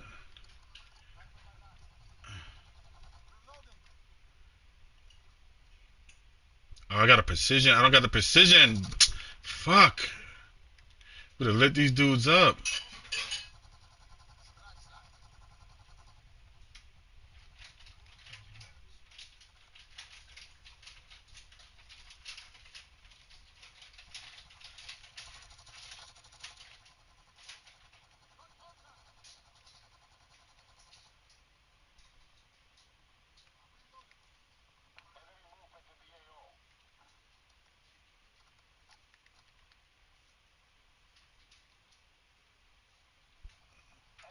You got a king on you.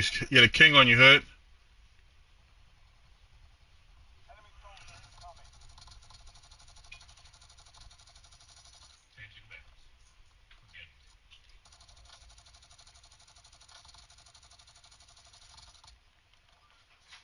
All right, come. We gotta leave this building now. There's a king right in that building. Oh shit. Can we buy him back?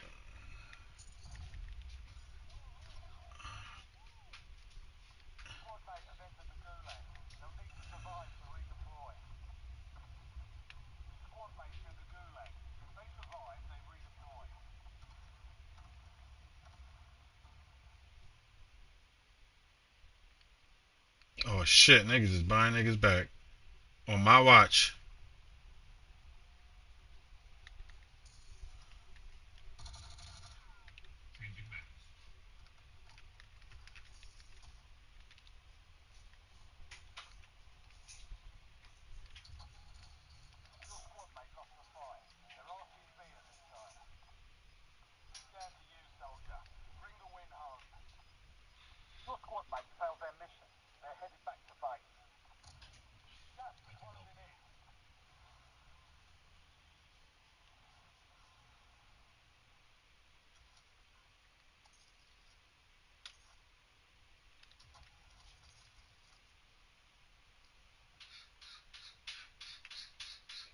Damn, it's over for that buy.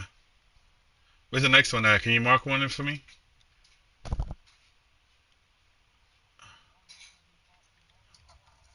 Import.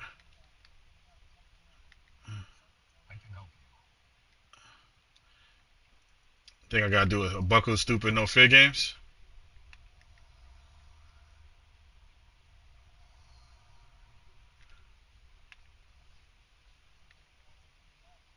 I know.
Yeah.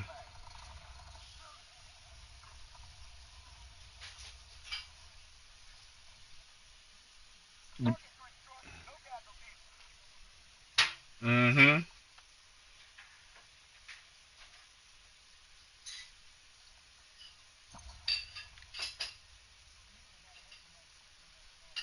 If it wasn't for me, yeah.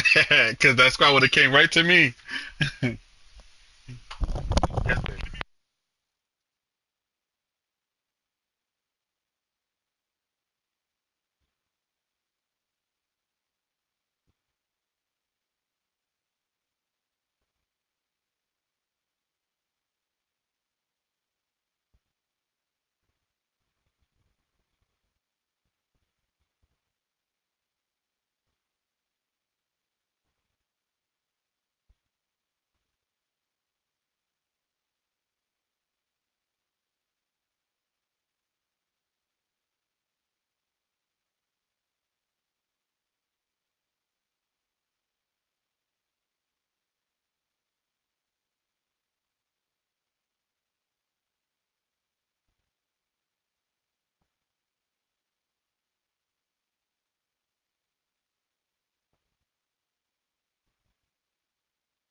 What happened, Hood? You not playing no more?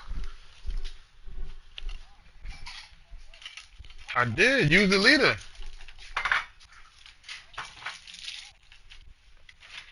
I never. I left. Oh shit. How to,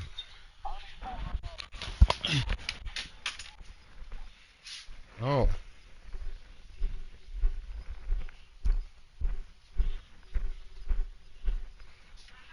So I'm like, who's this team I'm playing with?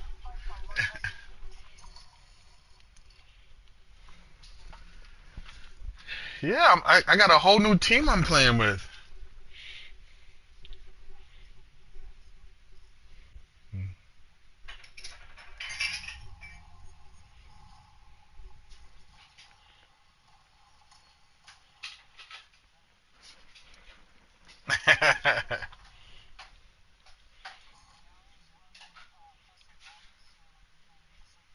Yeah.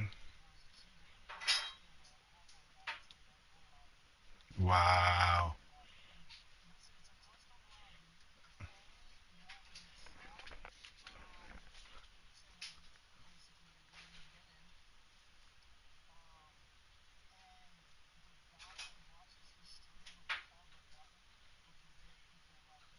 Mhm.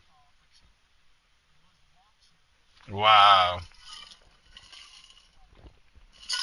He don't care. He got 95 more accounts to use in his folder.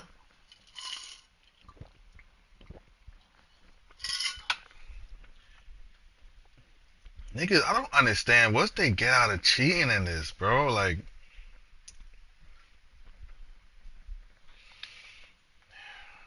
they be cheating hard too. But when you've been in the league for a couple decades, look, you can do things a little bit differently. And so I do think what is reasonable is at some point during training camp, preferably the start of training camp. Look, if Aaron Rodgers had just stayed with one team his entire career, it might be the kind of move that he would do even if that was the case. Never mind, jumping from team to team. I've seen guys that have played in their 40s do stuff like this. So, look, it's not ideal for a team or a player, but when you have the experience that he has, it's I thought I know I was the leader. I think all parties are generally on board and okay with it. For people who have got an opportunity to have It's getting expensive for you. careers, it's not game day that normally retires them. It's the rest of the stuff. It's the Monday through the Saturday during the season. Getting expensive. OTAs and the workouts. And so if you're Aaron Rodgers and you know if you show up in training camp, you'll have the ability to not only pick up the playbook, but the ability to produce and a team that will allow you to, then that's exactly what you do. The good thing about the Pittsburgh Steelers is you have established leaders in that locker room. People like Cam Hayward and T.J. Watt, Pat Price, Minka Fitzpatrick, who understands how things are supposed to go. Aaron Rodgers won't have to step in and be the captain and be the leader who everyone rallies behind. What Aaron Rodgers will have to do is master the playbook and execute it. And I fully believe that he can do that showing up in training camp, even if it's not necessarily the message you want to send to a young team. In terms of that playbook, the only one that I think is unfamiliar to him Buddha. the offense around him. Dirt. The way he wanted it to look. This will be Arthur Smith's offense. What do you think that marriage looks like if it Dirt. ultimately happens? Trash. Arthur Smith, the Steelers offensive coordinator, and Aaron Rodgers. Mhm. Yeah, Dan, it's a great point because look, he basically played between Mike McCarthy and LaFleur. I did. Oh, what the fuck? A derivative of a West Coast offense. Yo, I swear to God, I'm starting it up, bro. It's just, no, what the hell's going on? No, I haven't played this game. Let me see. Oh, I'm 89% done. I got one more pit. Shit. I got 2 more pages left. 2 more pages left. How much more time? How much longer we got on it? 2 days? No, it says 1 day, 17 hours. Damn. Think I'm gonna make two? Think I'm gonna make it? Shit. Is it still double XP? How do you do that? I'm, Had an interesting plan B for Pittsburgh the other day on SportsCenter. Take a listen. I would say Kirk Cousins. I mean, I had some conversations with people this week. yeah, I'm pushing L3 and it's not popping up. On the Steelers' radar if something were to fall through on Rodgers. Now, here's how they could make that happen.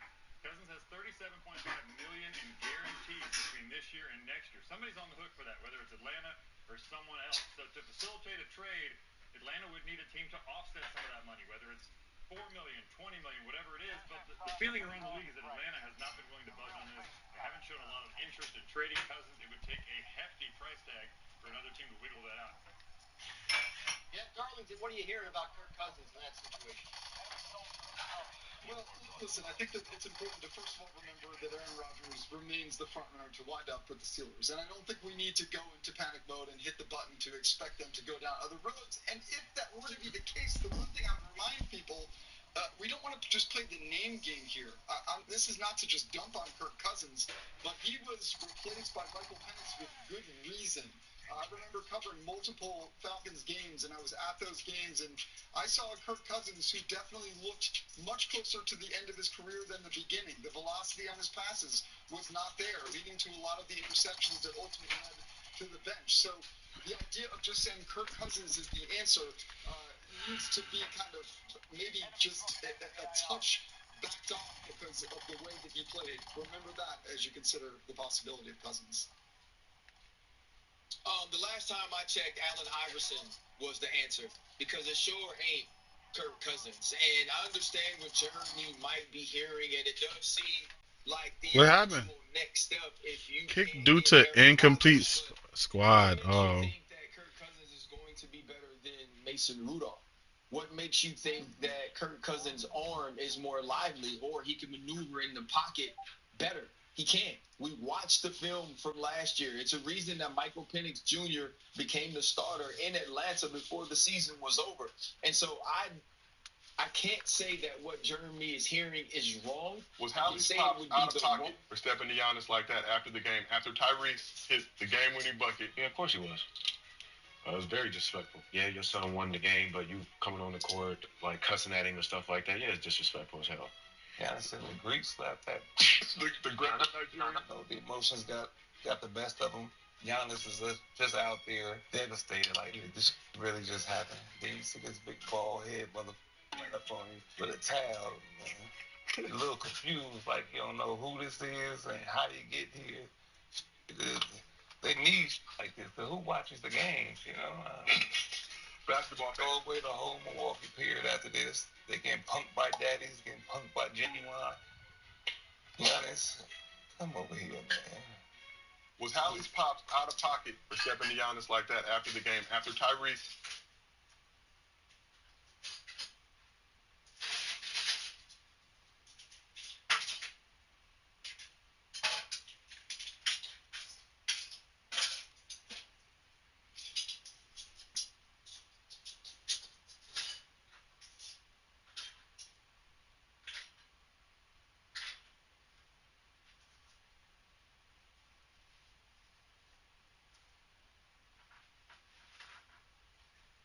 I think having discipline and understanding what's going on is very important. So, the fouls, and specifically with Jalen, obviously they're hunting him.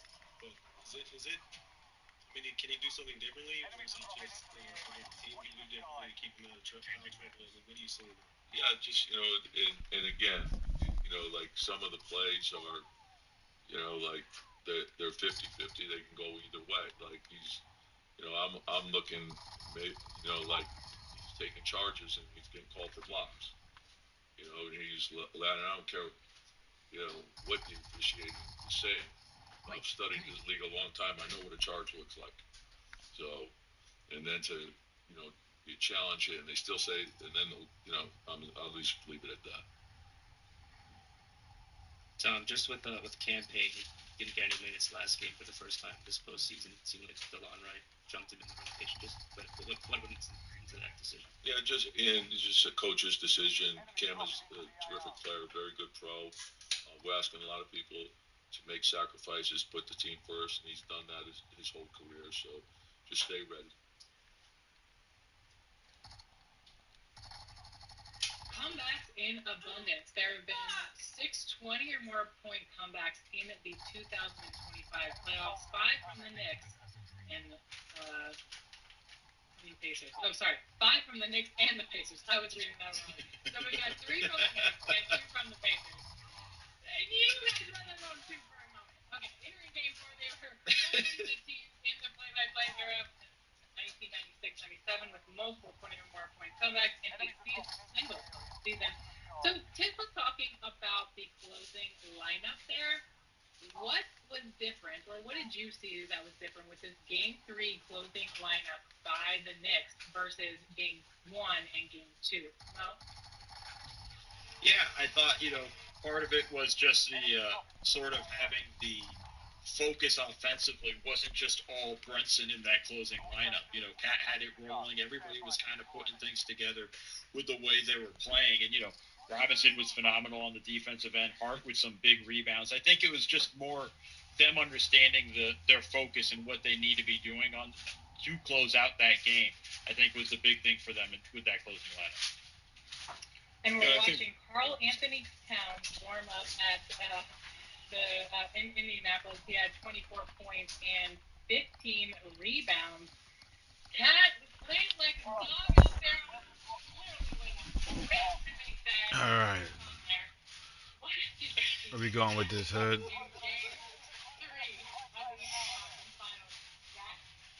Keep that one in the litter box. That was terrible. How come when somebody marks him, it don't show up on my screen, on my map? I gotta get out the map to look at it. He had some foul trouble. I think he had 4 points in the first 3 quarters, 4 turnovers, 4 fouls. He wasn't shooting well. I want to say he was like 2 for 8 from the field. I mean, he really struggled. And as we've talked about in these pregame shows, he historically does really well against the Pacers. So this was a very strange game for him to not play well in the series, and then it just opened up. 3 here, a pass here, another 3 here, jumpers, scores inside. He got rolling, and it was so necessary because we heard Tom Thibodeau talk about this a little bit, and I actually think it's part of to kind of piggyback off what Mo was saying with the closing lineup. Brunson was he looked fresh because he missed a lot of that fourth quarter with foul trouble. It's the second game in this series he's had 5 fouls. And so Cat was needed to carry this offense in the fourth quarter. They needed him to go on this run. And by the time Brunson was back in, Cat was rolling. They had to throw the defensive pressure towards him to make sure that he didn't keep going. And then, that just stretches the defense out really thin for the Pacers. Yo, Fidel, cash flow. I don't know what's going on, but your mic, you breathing on the shit out of your mic, bro. I can't even hear the game, bro. Like, you breathing heavy.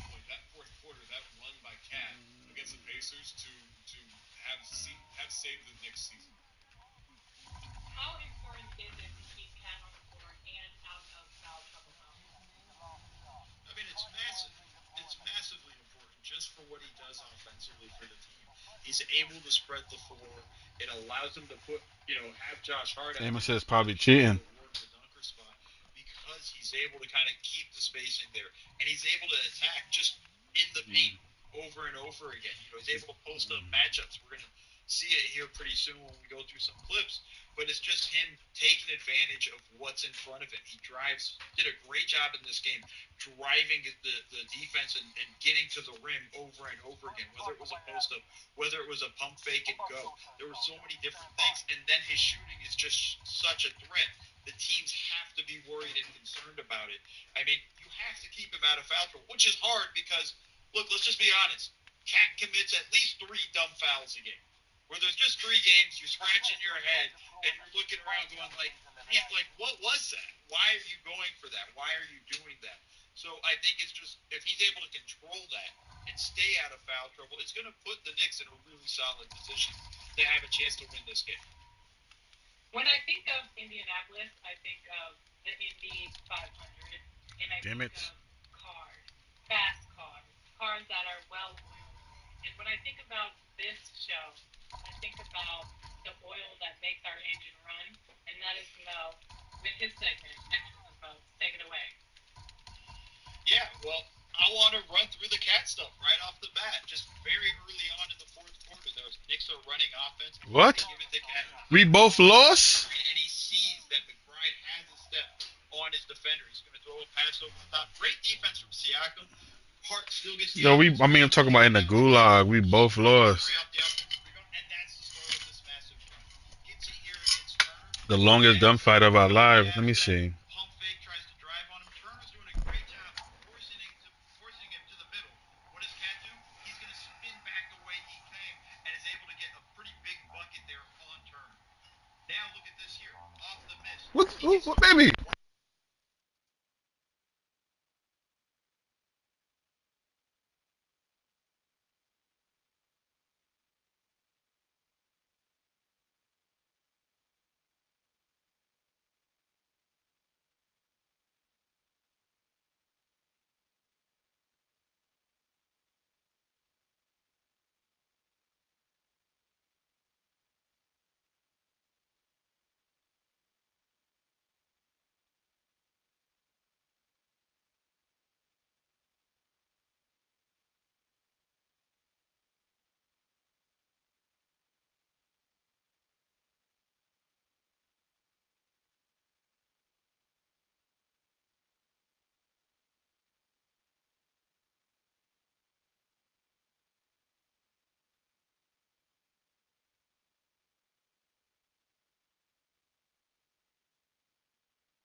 All right, I'm back. I'm back. I'm back.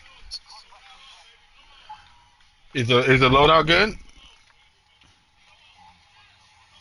Uh, So look at this. First three games of the Yesterday. conference finals decided by 6 points. And when did you have dinner I'm gonna yesterday? get my main loadout. I need to get a sniper. What happened? Okay, so what you need to do is a date. You see this date, Mm-hmm. you just go back in time. Oh, you can do that. Yeah, you can do that. Okay, so yesterday, what time did you eat yesterday? Do you know? It had to be when you walk. When last time you walked the dogs? When last time you walked the dogs? I walked the dogs at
Come pick me up. Well, I think it went according to plan. You going this way anyway, right?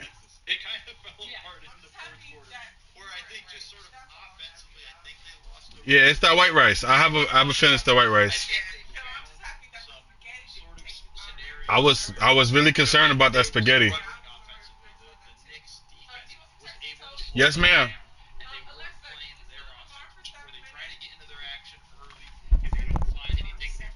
All right, drop the loadout. No, no, no. I'm really in the. They're fighting where? Yeah, I thought with the Pacers offense in the fourth quarter, it was unusually kind of just complacent and didn't have a ton of direction. It was usually we see them just relentless. They're attacking the paint. They know what they're doing. They run their actions and everything, and they seem confused. And some of that's the Knicks defense. The Knicks played great defense in that fourth quarter, but some of it just seemed like they didn't really know what to do. You never see Pacers. Yeah, he was by himself. You never see a Rick Carlisle team like that. You never see a team run by Tyrese Halliburton. Yeah, a mini I don't reunion. really expect to see that again because I don't remember the last time I saw it. But it was kind of jarring. I had people asking me, after the game doing radio hits or whatever, like, hey, what was up with the Pacers? And my answer was, I don't know. We just saw an up close look at Halliburton's shoes. Now, this isn't the most fashion forward group I've ever worked with, but Mo, what were your thoughts? What are your thoughts on Howie's shoes? On a second, I like them. Want to show some respect here? Oh, I got some meat on the feet right now. Oh boy. I like them. I thought they're great. I like the whole, sort of the shininess. I like the colorways. I would wear them. Okay, well, from They shooting us from the what you call it. on the screen, it's time for the Harper report from Zach. Oh, he's in the goddamn building. in the second floor, looking right. A year ago, even in this series, freshly acquired in the middle of the season. God damn it, bro. It's not usually an acquisition they do. They don't normally go out and get a big guy in the middle of the season, get a big acquisition in the middle of the season, and then try to bring him in and try to adjust on the fly. This was kind of new for them and Kevin Pritchard and what they've done in Indiana, but they did it and they kind of took a little bit of a gamble. He's a good player, and they didn't give up a ton of assets in doing that. But Siakam came in, he played really well. They got a full off season, they got a full training camp, a full preseason with them, and a full season with them. And we're seeing them reap the benefits. He's been their leading scorer in every single series of this run so far. Damn, I'm tight, bro. I want to really kill these dudes, bro. Against the Cavs and now against the Knicks, but he has increased his scoring average in this one. He is scoring like 77% of his shots within 3 feet. He's hitting like 54%. Are they chasing you, or is that another team? He's shooting the best 3-point percentage of his career in the That's another team. And in the postseason. He has fit into this attack so well. We saw a monster game out of him in game 2. That's what we're seeing right here in the highlights. Like, he was so good. The Knicks had no answer. They threw a lot of different guys. That's crazy, right? We saw Karl-Anthony Towns try to guard him with his length and with his size. Couldn't do it. We saw. Oh, you want to go buy him back? We about to buy you back. Those are great defenders. They couldn't. Come, let's go buy him back. Nothing anybody could do. It wasn't, the craziest risk by the Pacers to bring him into the mix. We knew he was going to fit in pretty well. But he's been flawless in the way that he has adapted to what Rick Carlisle wants to do. It's a very different system than what Nick Nurse was running in Toronto. It's a very different system than what he's used to. It's very, very fast-paced. It's very relentless. He's out and running with them. And it's really the type of game he should be playing when they need to slow it down, when they need a bucket in the half court. He can I need a gun. Pick and roll, running it, or setting the screens. Siakam has been fantastic for them in this series. And I need a gun. Where is it? Yes. If they get Another sniper. 2 snipers. I'm ready to die. Literally. There's one right there on the ground. And run some stuff through Siakam in the clutch because he has been so dominant through this playoff run so far.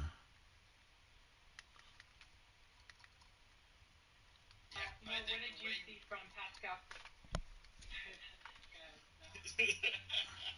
No, I'm just looking at the graphics. When you see the way he plays, it's a big difference. I only got 5 SR. I ain't do no work. In game 3, right? Even though they lost, only 17 points. How much SR you got, Hood?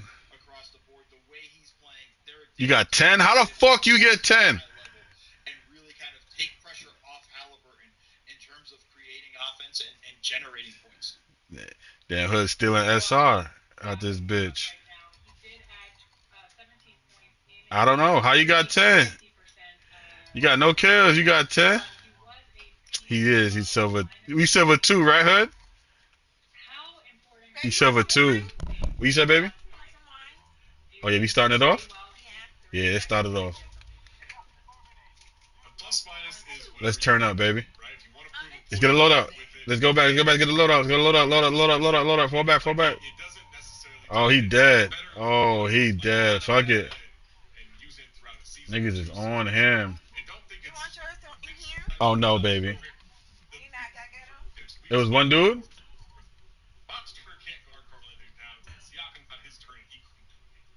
Yeah, I see him. Yeah. He's right here. Down the train path. I think the one thing that's tough about plus minus is that it's really tough to do in just an individual Damn. game. How much bread we got? I know.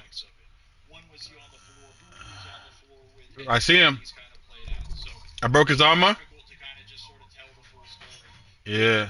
Plus minus. Damn, I can't even get around that. I can't even get through that.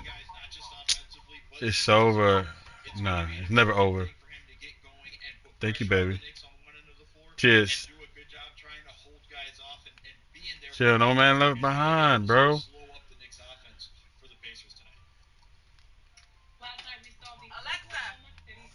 He's moving. They yeah.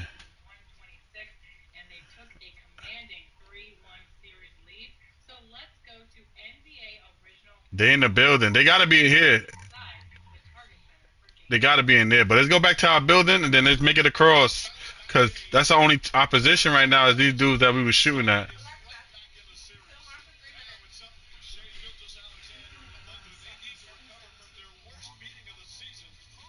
Mm-hmm. I'm making my way to the building so I can look out there so I can see who to shoot before I get across. Sniper right here. Sniper right here.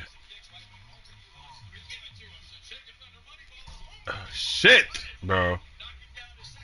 Oh my gosh. We gotta swing left. We gotta swing left.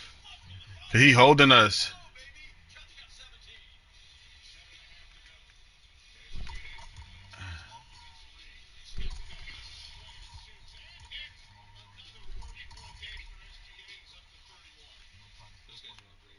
Yeah, I was holding one nigga hostage.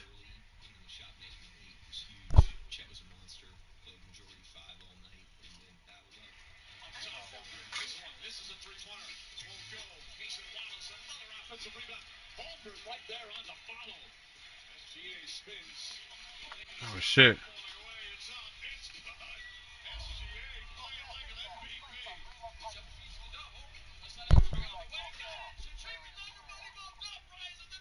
Niggas inside the building. Oh fuck, bro. I got no armor. Nigga right here.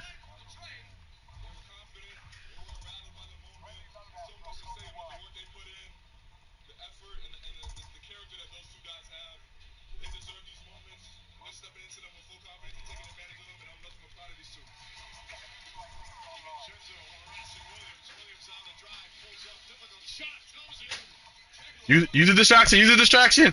Use a distraction. Niggas here. Niggas is here. Niggas right here. I need armor, bro. I'm about to go down, player.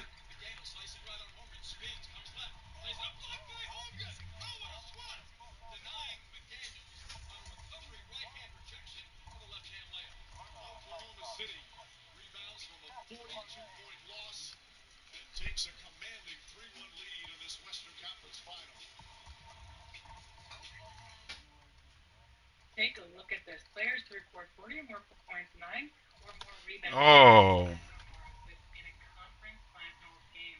Look who is at. They on the hill outside above, in front of the building.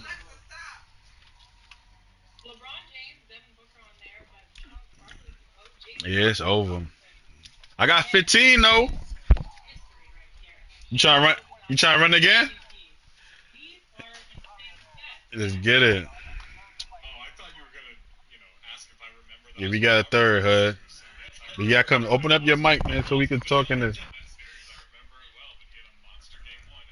Oh, you can hear him, but can he hear you? Cause you know you put that.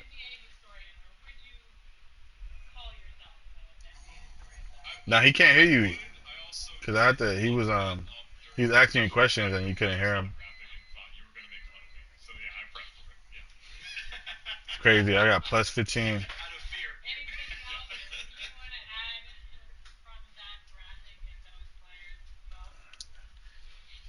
Just racking up over here, recent. What's his name? Fidel Castro.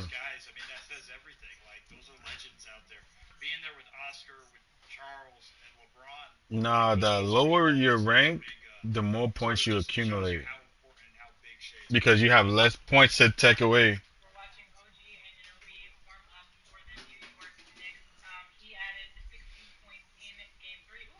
Oh.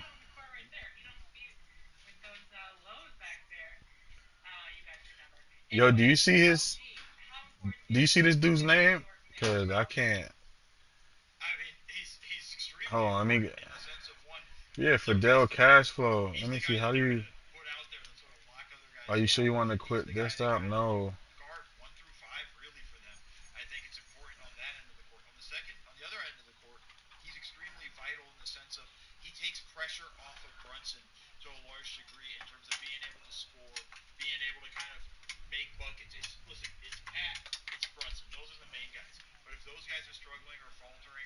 Damn, we can't even do rank no more. My fault, Fidel. You.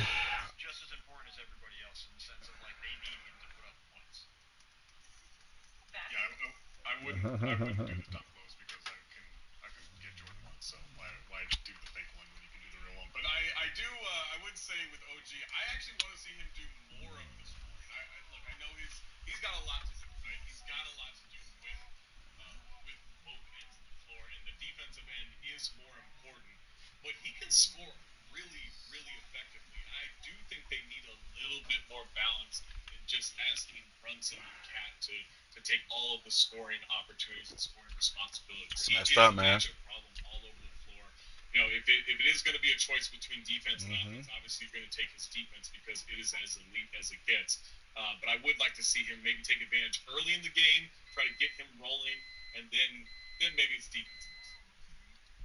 Shocked Alexis Zach picking offense. You talking about? I'm the one who kicked him out.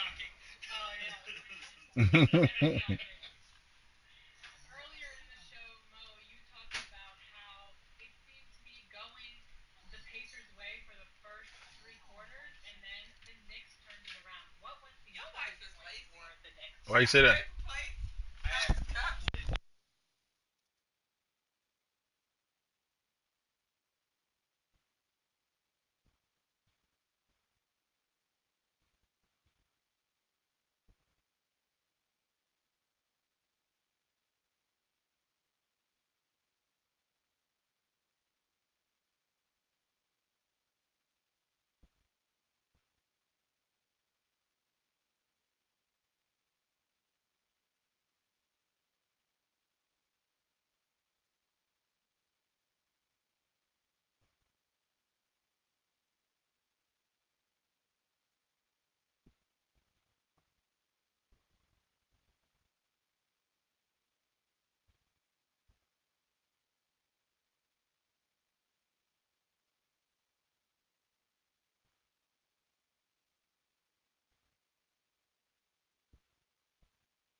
So you gotta get some more money. I know he's guarding Cat, so he's on the perimeter some, or he's going to block a shot. But he's got to find a way to get more of those rebounds. He's just got to be somewhere, or at least in like six. Go in the next building right there. Going. For the Pacers to really have a chance. You don't got enough. The next building to your left, Hood. Oh shit. Where they at? Before we go, the New York Knicks looking to get this second win for the series as they take on the Indiana Pacers in Game 4. 17 points he's averaging in this series. Zach, any comments on Mikal really quick before we jump off? He's a big time shot maker. Should have finished the kill. Should have just killed him. Yeah, you should have just killed him. At least you went out with a kill. Alright, pick. Who we got? Game 4. Zach? Yeah. The land of manifesting what you want to see. Dude not even playing. I want to see a 2-2 series going back to the Garden, so I'm taking the Knicks. And Mo. I'd like to see a 2-2 series, but I think the Pacers are bouncing back. I think they're going to take it 3-1. I think they're going to go big in this one. I think they're a little bit frustrated giving up that lead. They're coming back. I've been wrong every single pick, so I'm going to go with Mo again. I'm sorry. I just feel like... why would you do that to me, Alexis? Why would you do that for me? I know. I'm sorry. Let's take a look at his history repeating himself. The last time the New York Knicks reached the conference finals was 2000. Zach was 40 then. It was also against the Pacers. The Pacers won Game 1 and 2. Knicks took Game 3, exactly like what's going on now. Knicks also won Game 4. This is what Zach is predicting, but they lost the series in 6. All right, remember to check back in and do pregame live tomorrow night at 7 p.m. Eastern Time. We're going to preview Game 5 between the Timberwolves and the Thunder. Thank you guys so much for watching, and enjoy Game 4 between the New York Knicks and the Indiana Pacers at 8 p.m. on TNT.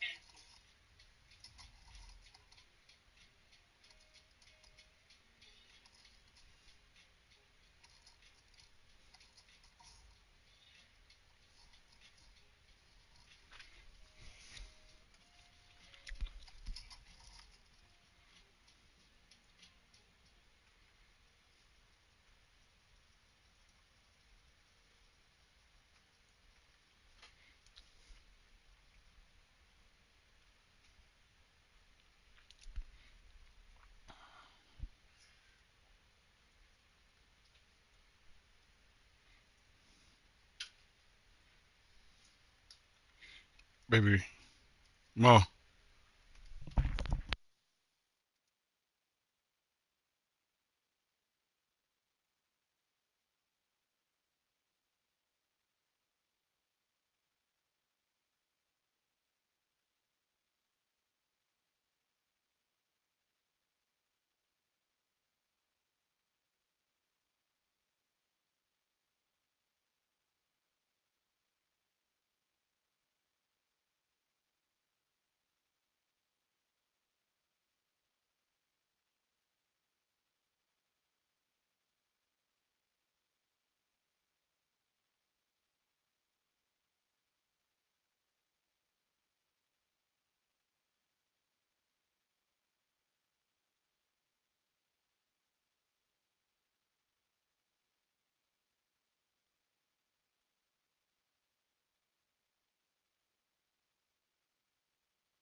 Yo, if you shoot at the dude, you all get points for it. Oh, it doesn't matter if you killed it or not. No, I'm saying. Yeah, you gotta tag him to get points, but it don't matter if you got the kill if you didn't get the last kill. But if everybody was, cause I'm looking at my shit go up and it said popped up. It says kill, kill. I'm like, kill. I didn't get the kill. At the no, you get if you gotta shoot him. You gotta shoot him. I got yeah. You gotta shoot him. Yeah, yeah.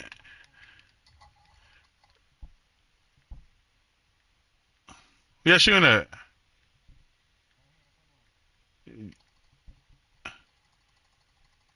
Oh, at the loadout, at the loadout, at the loadout, at the loadout. Oh shit!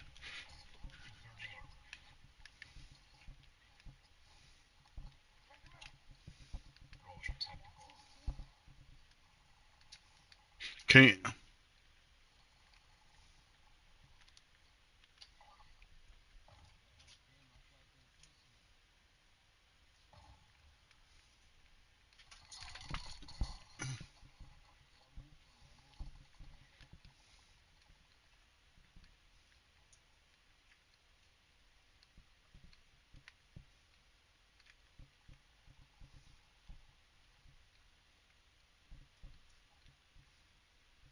I can't see none of these niggas, bro.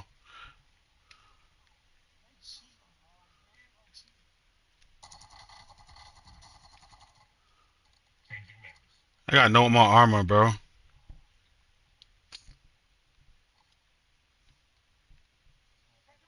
Yeah, I got no armor. I can't engage in this fight.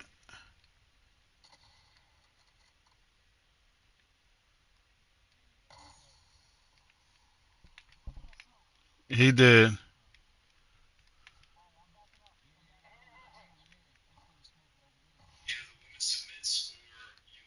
Cause niggas back here sniping. Yeah, I don't got nothing to fight, bro.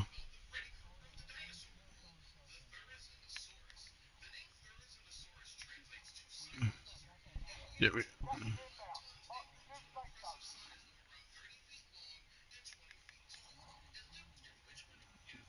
that's all we got, man. That's all we got. We all stay together. We can win this fight. Nobody in here. It's a low.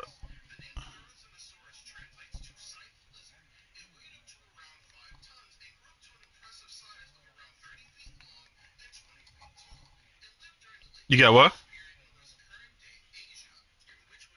Oh, you gotta turn hood up.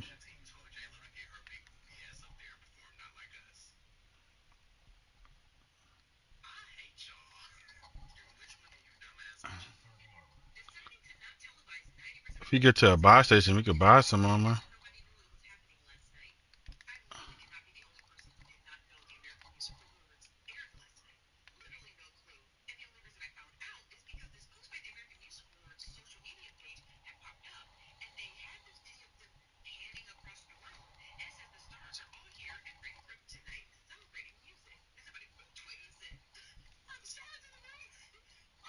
Alright.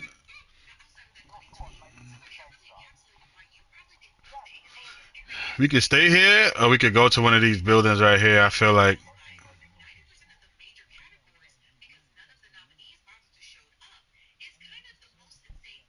that's what I'm saying. We could stay here or we could go to one of them buildings. Yeah, that's you wanna wait till the thing hit?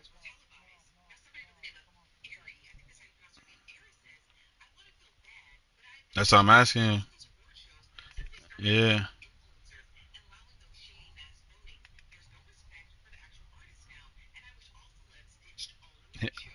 Here, I got to play for you.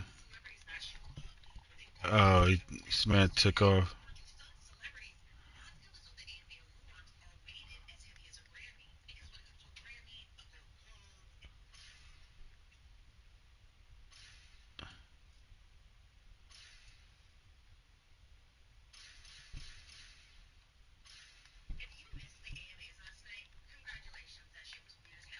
Here, P. Oh, you,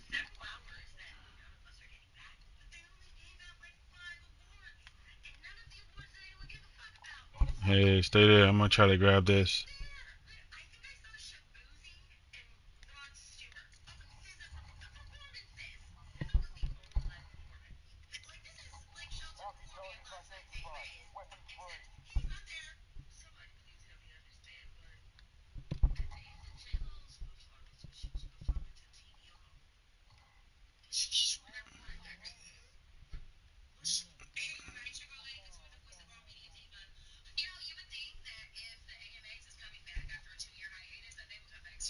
Nigga slipped on a banana peel.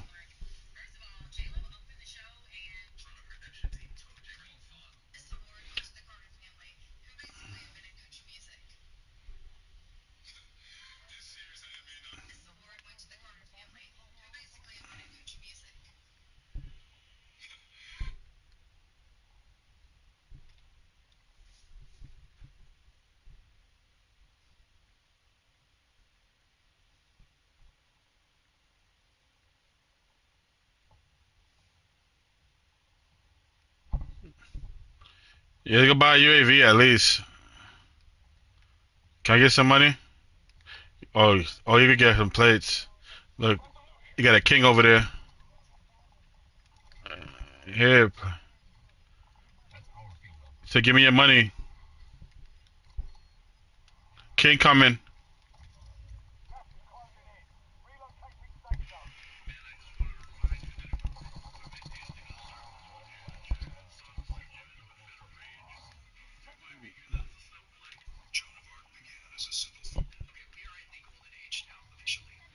Bought a UAV. Here, you want? Somebody else is here.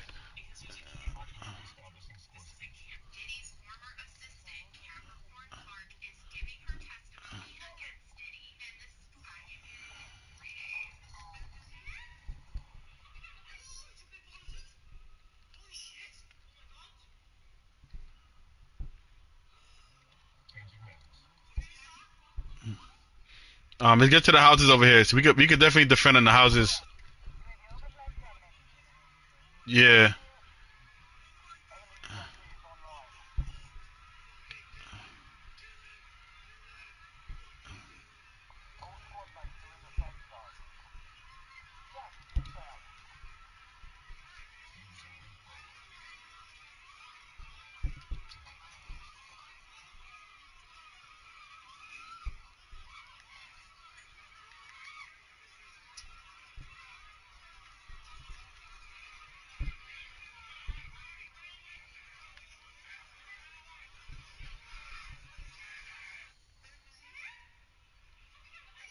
They at the buy station, bro.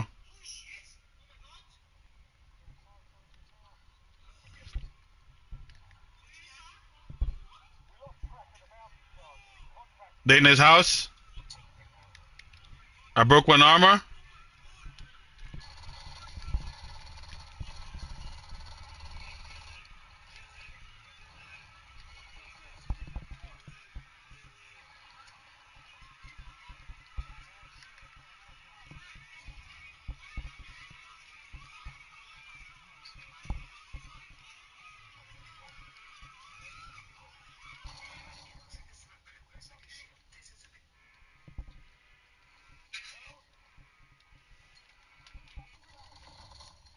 No.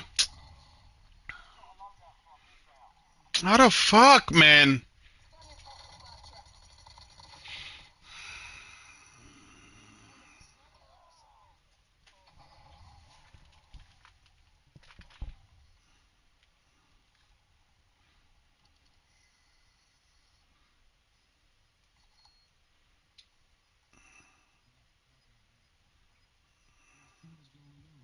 Ain't nowhere to run. That's a team right there. Team right in front of you. There's nowhere to run, bro. Yeah, you are in the open. Oh, yeah. There's a team over there too. They just brought somebody back. There's a team there. Yeah.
Yo, why did my shit just mess up?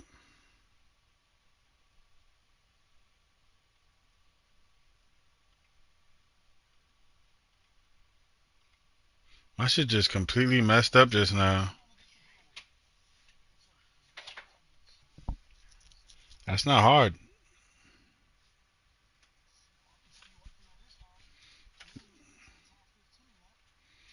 Because it's the first time you play with like-minded people instead of people who we running all the time and afraid to engage and don't shoot back. So you gotta take a grain of salt. Oh no, I'm not talking about you, because for some reason you played differently this one. Normally you boots the ass before the fight even started. You boots the ass. This time you was engaging. I was impressed. Oh, now it's rank. So you play like that in rank, but not when it doesn't matter.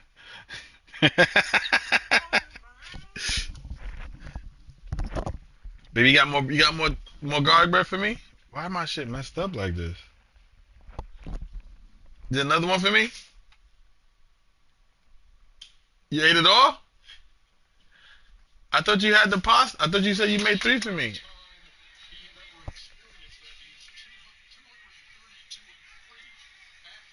sounded real fucking greedy. Greedy? Oh, my game really messed up. I just want one. I was only giving you one. You see that we're gonna fight on? Oh, the one I got a bite is mine? No. Oh. No, you put your raggedy fucking Haitian hands on. Oh my gosh. That's why the Knicks are gonna lose. Get the hell out of this. Yeah, leave. Leave. You get out. You gotta leave. Bounce. Nah. You gotta bounce. The disrespect is outrageous. Yeah. The disrespect is outrageous. You gotta leave. The whole house. You heard that, P?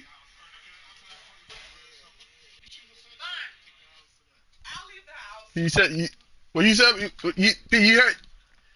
Everybody said you gotta go. What the hell is going on over here? Wait, hold on.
My fault, P. My computer just spazzed out and I had to deal with a hater. Yeah. Hating on the Knicks. You know we can't deal with those people.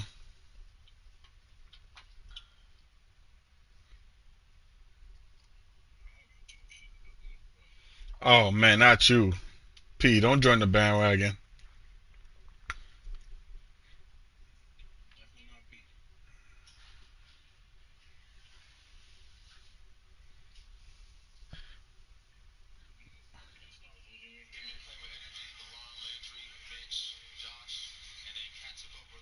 What?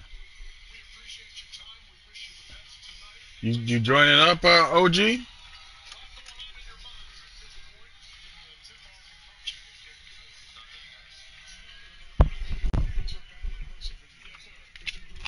Mm-hmm.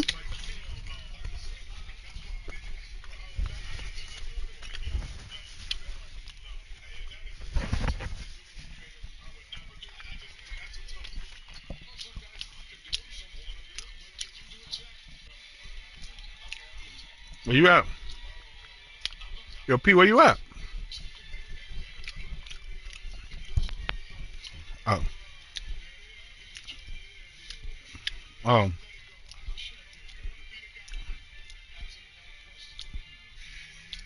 Mm. Rob, Craig, whatever you want to use.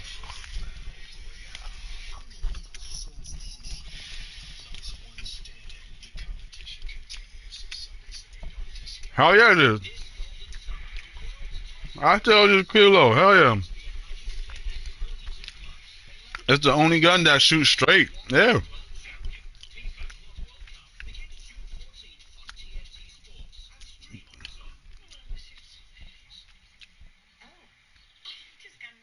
Yeah, but I'm not trying to use an LMG and you know what I'm saying? Like, if I could use the ground, I mean, what's that LMG that niggas was using back in the day? The Bruin. Mm-hmm. If I could use the Bruin again.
Yo, I just let you back in the house, and you want to tell me the what? The Knicks are going to be swept. Yo, get out of my face. All right? Give me a kiss. No. Come on, I'm sorry. No. Not for the disrespect. Okay, they're going to lose, but they're not going to get No. Come on, give me a kiss. Get out of here. Beat it. No, not beat it to dance. I mean, beat it and get out of my face.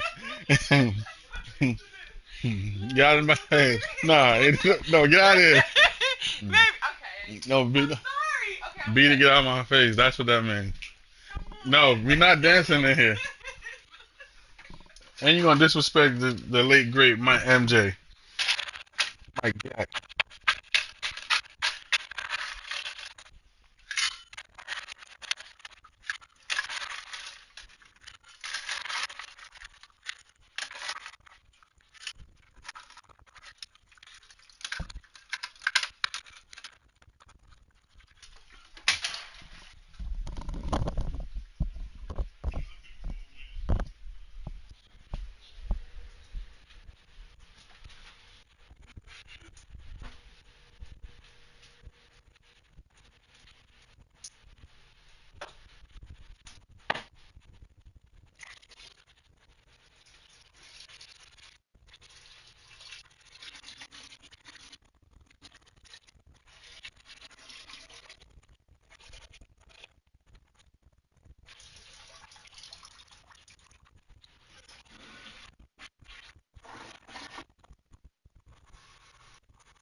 Are we all teamed up? No? Yeah, buddy.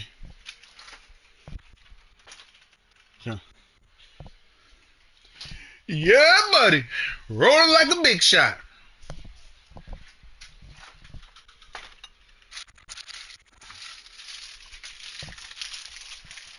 cut some.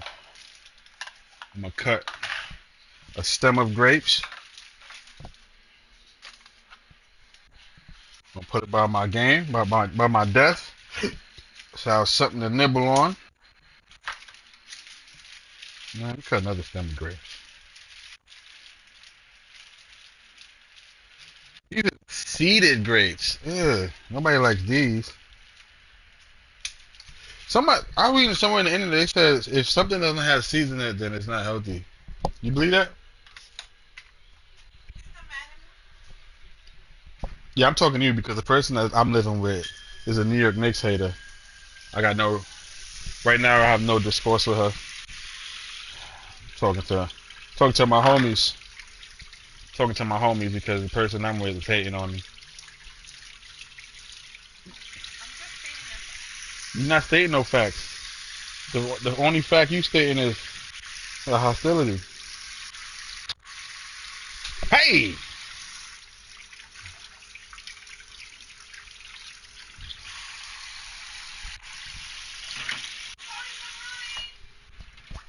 You're not gonna watch the game?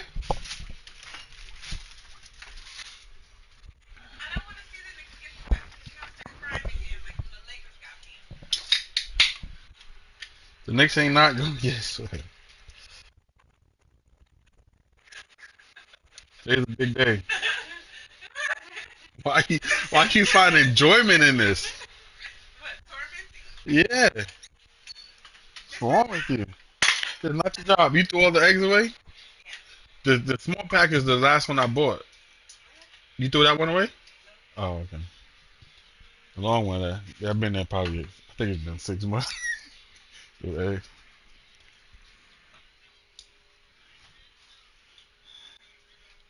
That's how you trained up? That's how you trained up?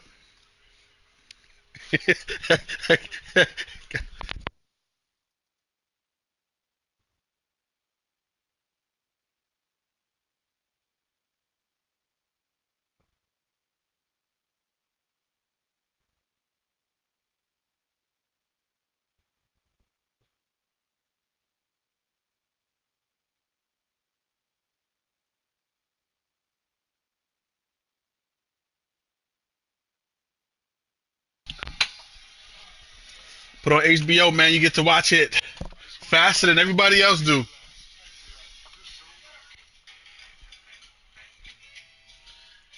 Are you really? Are you really?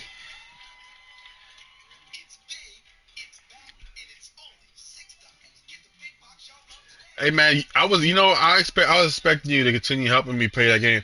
Yo, Hori, next time I play, man, you gotta tell me what to run, man, what to do. Dead ass. I can't talk because I'm streaming the game. You hear me? I'm streaming the game, so I can't really say nothing because I have to. Because the league it's supposed to lower rank. The lowest rank upstreams the game. So when I play it, I stream it. So I can't sit there and say, "Yo, what's our pick here?" What? Because niggas is watching me, bro.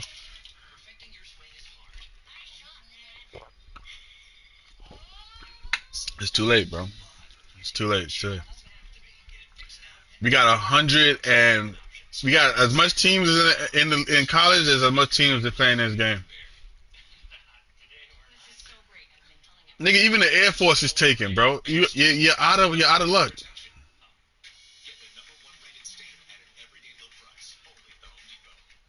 Your team, you can't play with your team, and we like, damn, they're almost 6 years in. Yeah, 6 years in. Nah, but I think it's closed off. I can ask him. I can ask him. You really want to play? I asked him.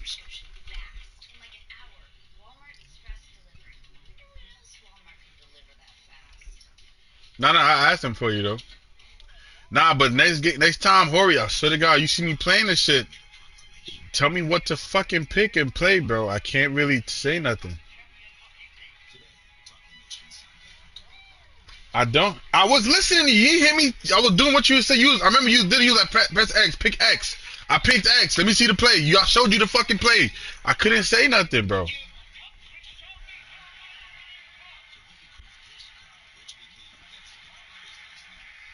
Nigga, I don't play the game. I don't have the knowledge of playing this game, bro.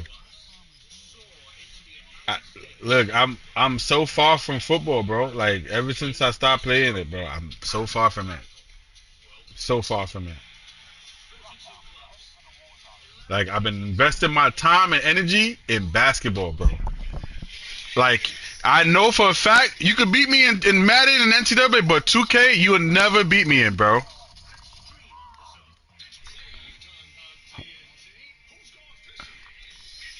With bacon bits in it, though. Tell him, boy. He know what he want.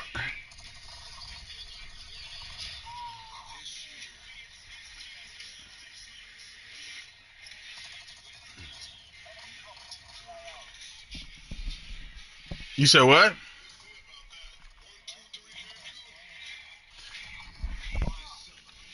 Yeah, I'm trying to. Matter of fact, I'm trying to see if they advance it this week. You got Discord. That's how they communicate through Discord.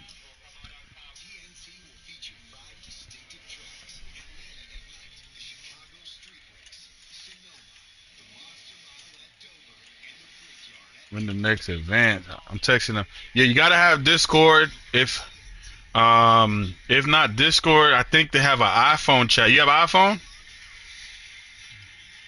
Oh, yeah, I think they got an iPhone chat. They advance it every 3 days. You gotta stream every game. You can't pick the same play twice back to back. So yeah.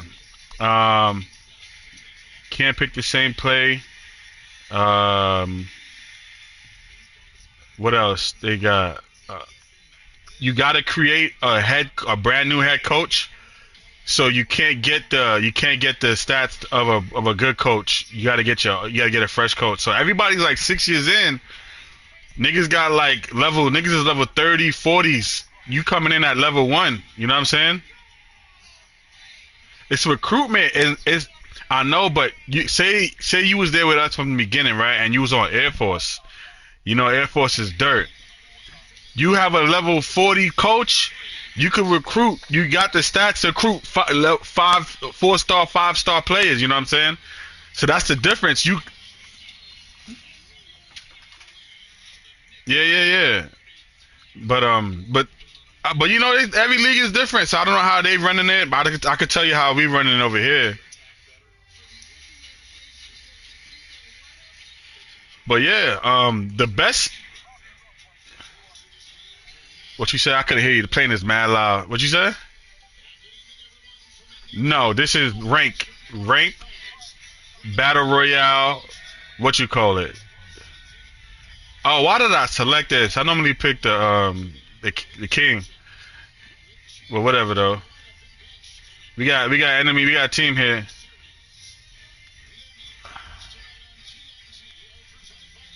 Right now. Yeah.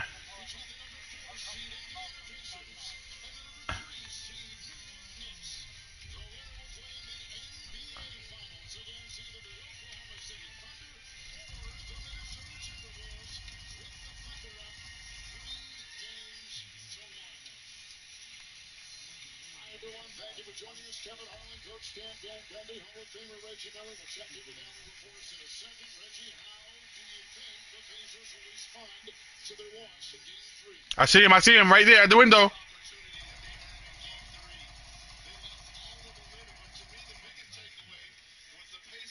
They did not match the physicality of New York, especially in that second half. But, Coach, I just have a gut feeling are truly the actors in this movie, Tyree, Finley, they are primed for one of those all-time classic games. You may be right, but the Knicks need a very aggressive Karl Anthony Towns to also show what he can do in the fourth quarter. It's a very difficult matchup for Indiana, and the Knicks have got to defend both with physicality and discipline. Let's check in with Allen.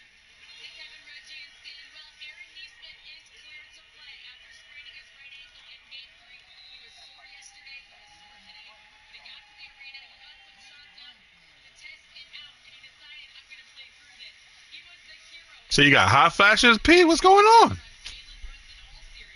Oh.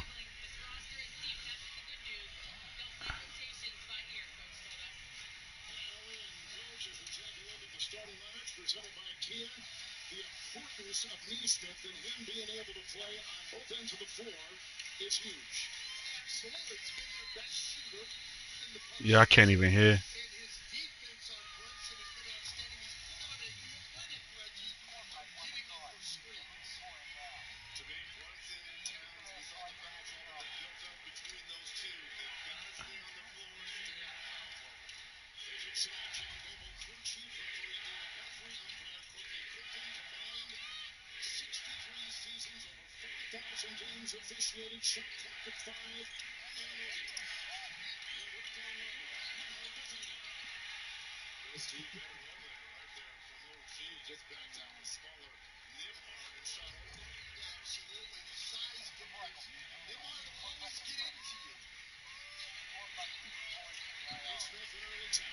I give it to the highest bidder.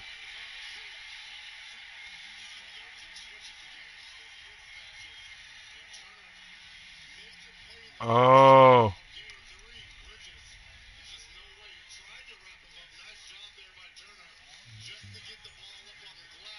Yeah, right.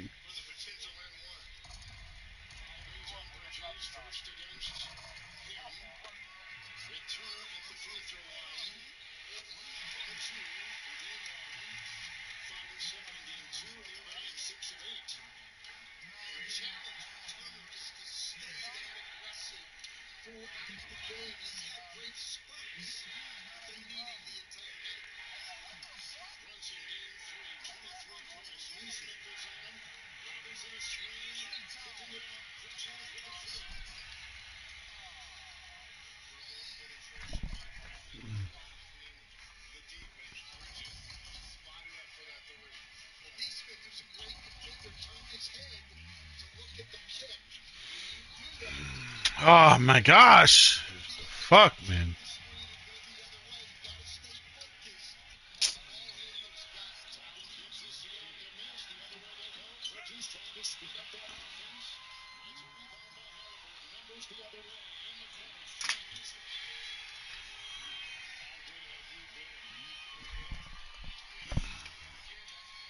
Oh yeah, it's happening. Hold on.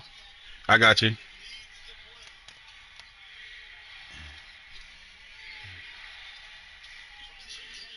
Mm-hmm.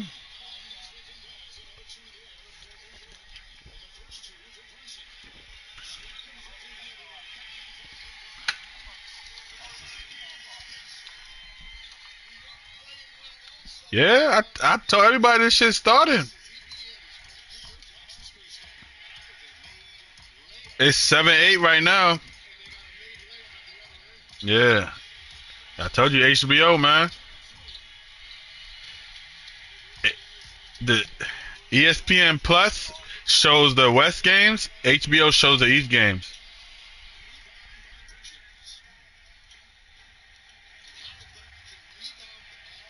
No, I switched my bundle up. I got it off the Hulu Disney bundle. I had HBO, Disney, and ESPN, and I switched it to HBO, Disney. I mean Hulu, Disney, HBO. I switched it to.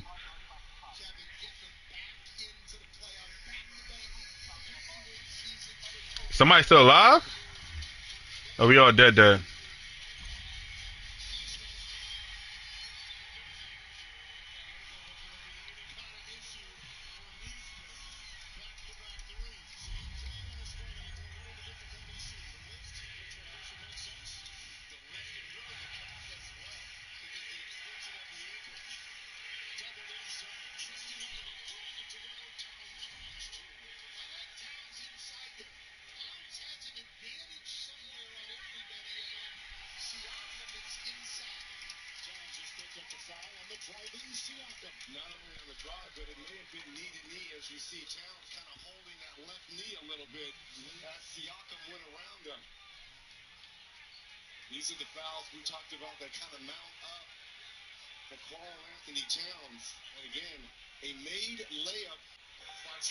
one in, get the ball in quick, and throw the ball ahead to Siakam to put pressure on the bigs of New York. Finishing up on the Neesmith story, Reggie covered the offense. What about defensively with the bad angle? I'm gonna stream this. I'm gonna stream the game.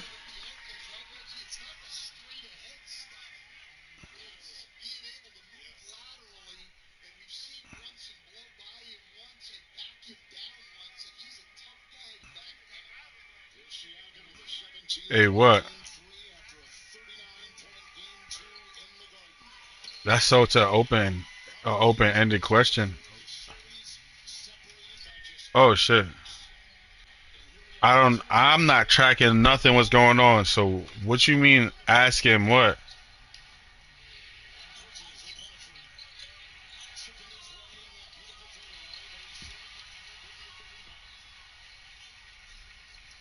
Okay, Thundercat. Look, he limping too, like a bitch. I'm sorry. There, look. Uh-huh.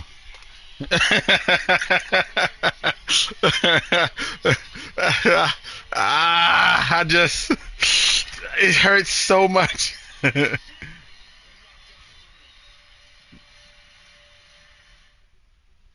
last job, I was working across several different groups.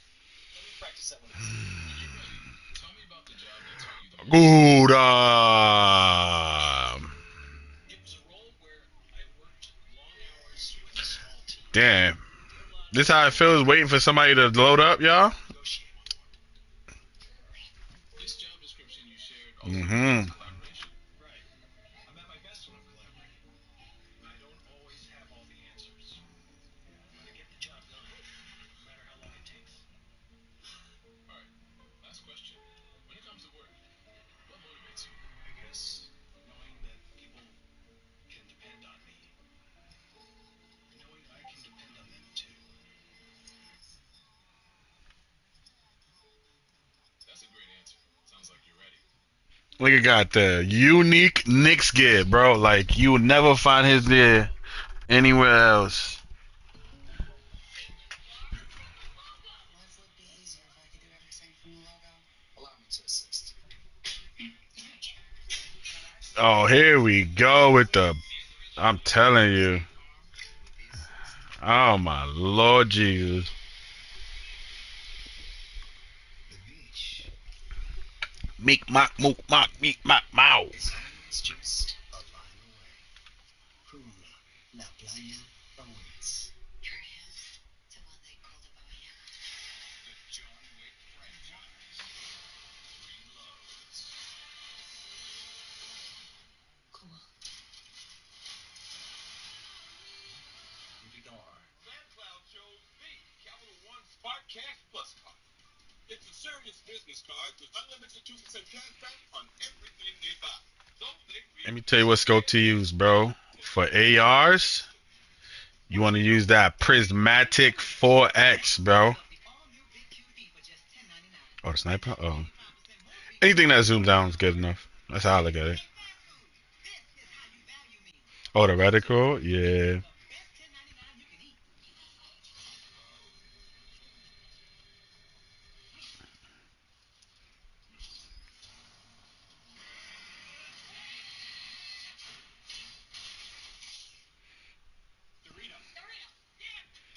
Superman. Miss Lane.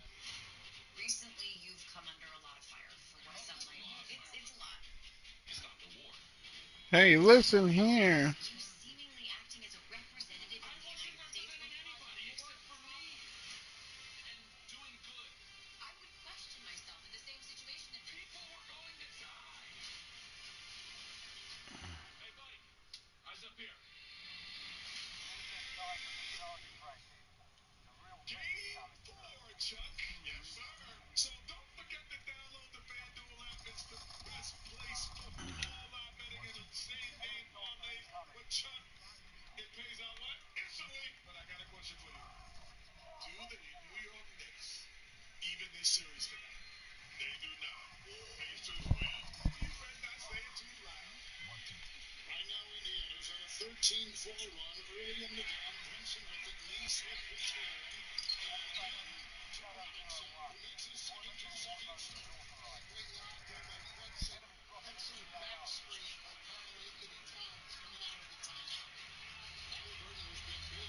in scoring early for Indiana. 4 minutes gone, Siakam finds himself free.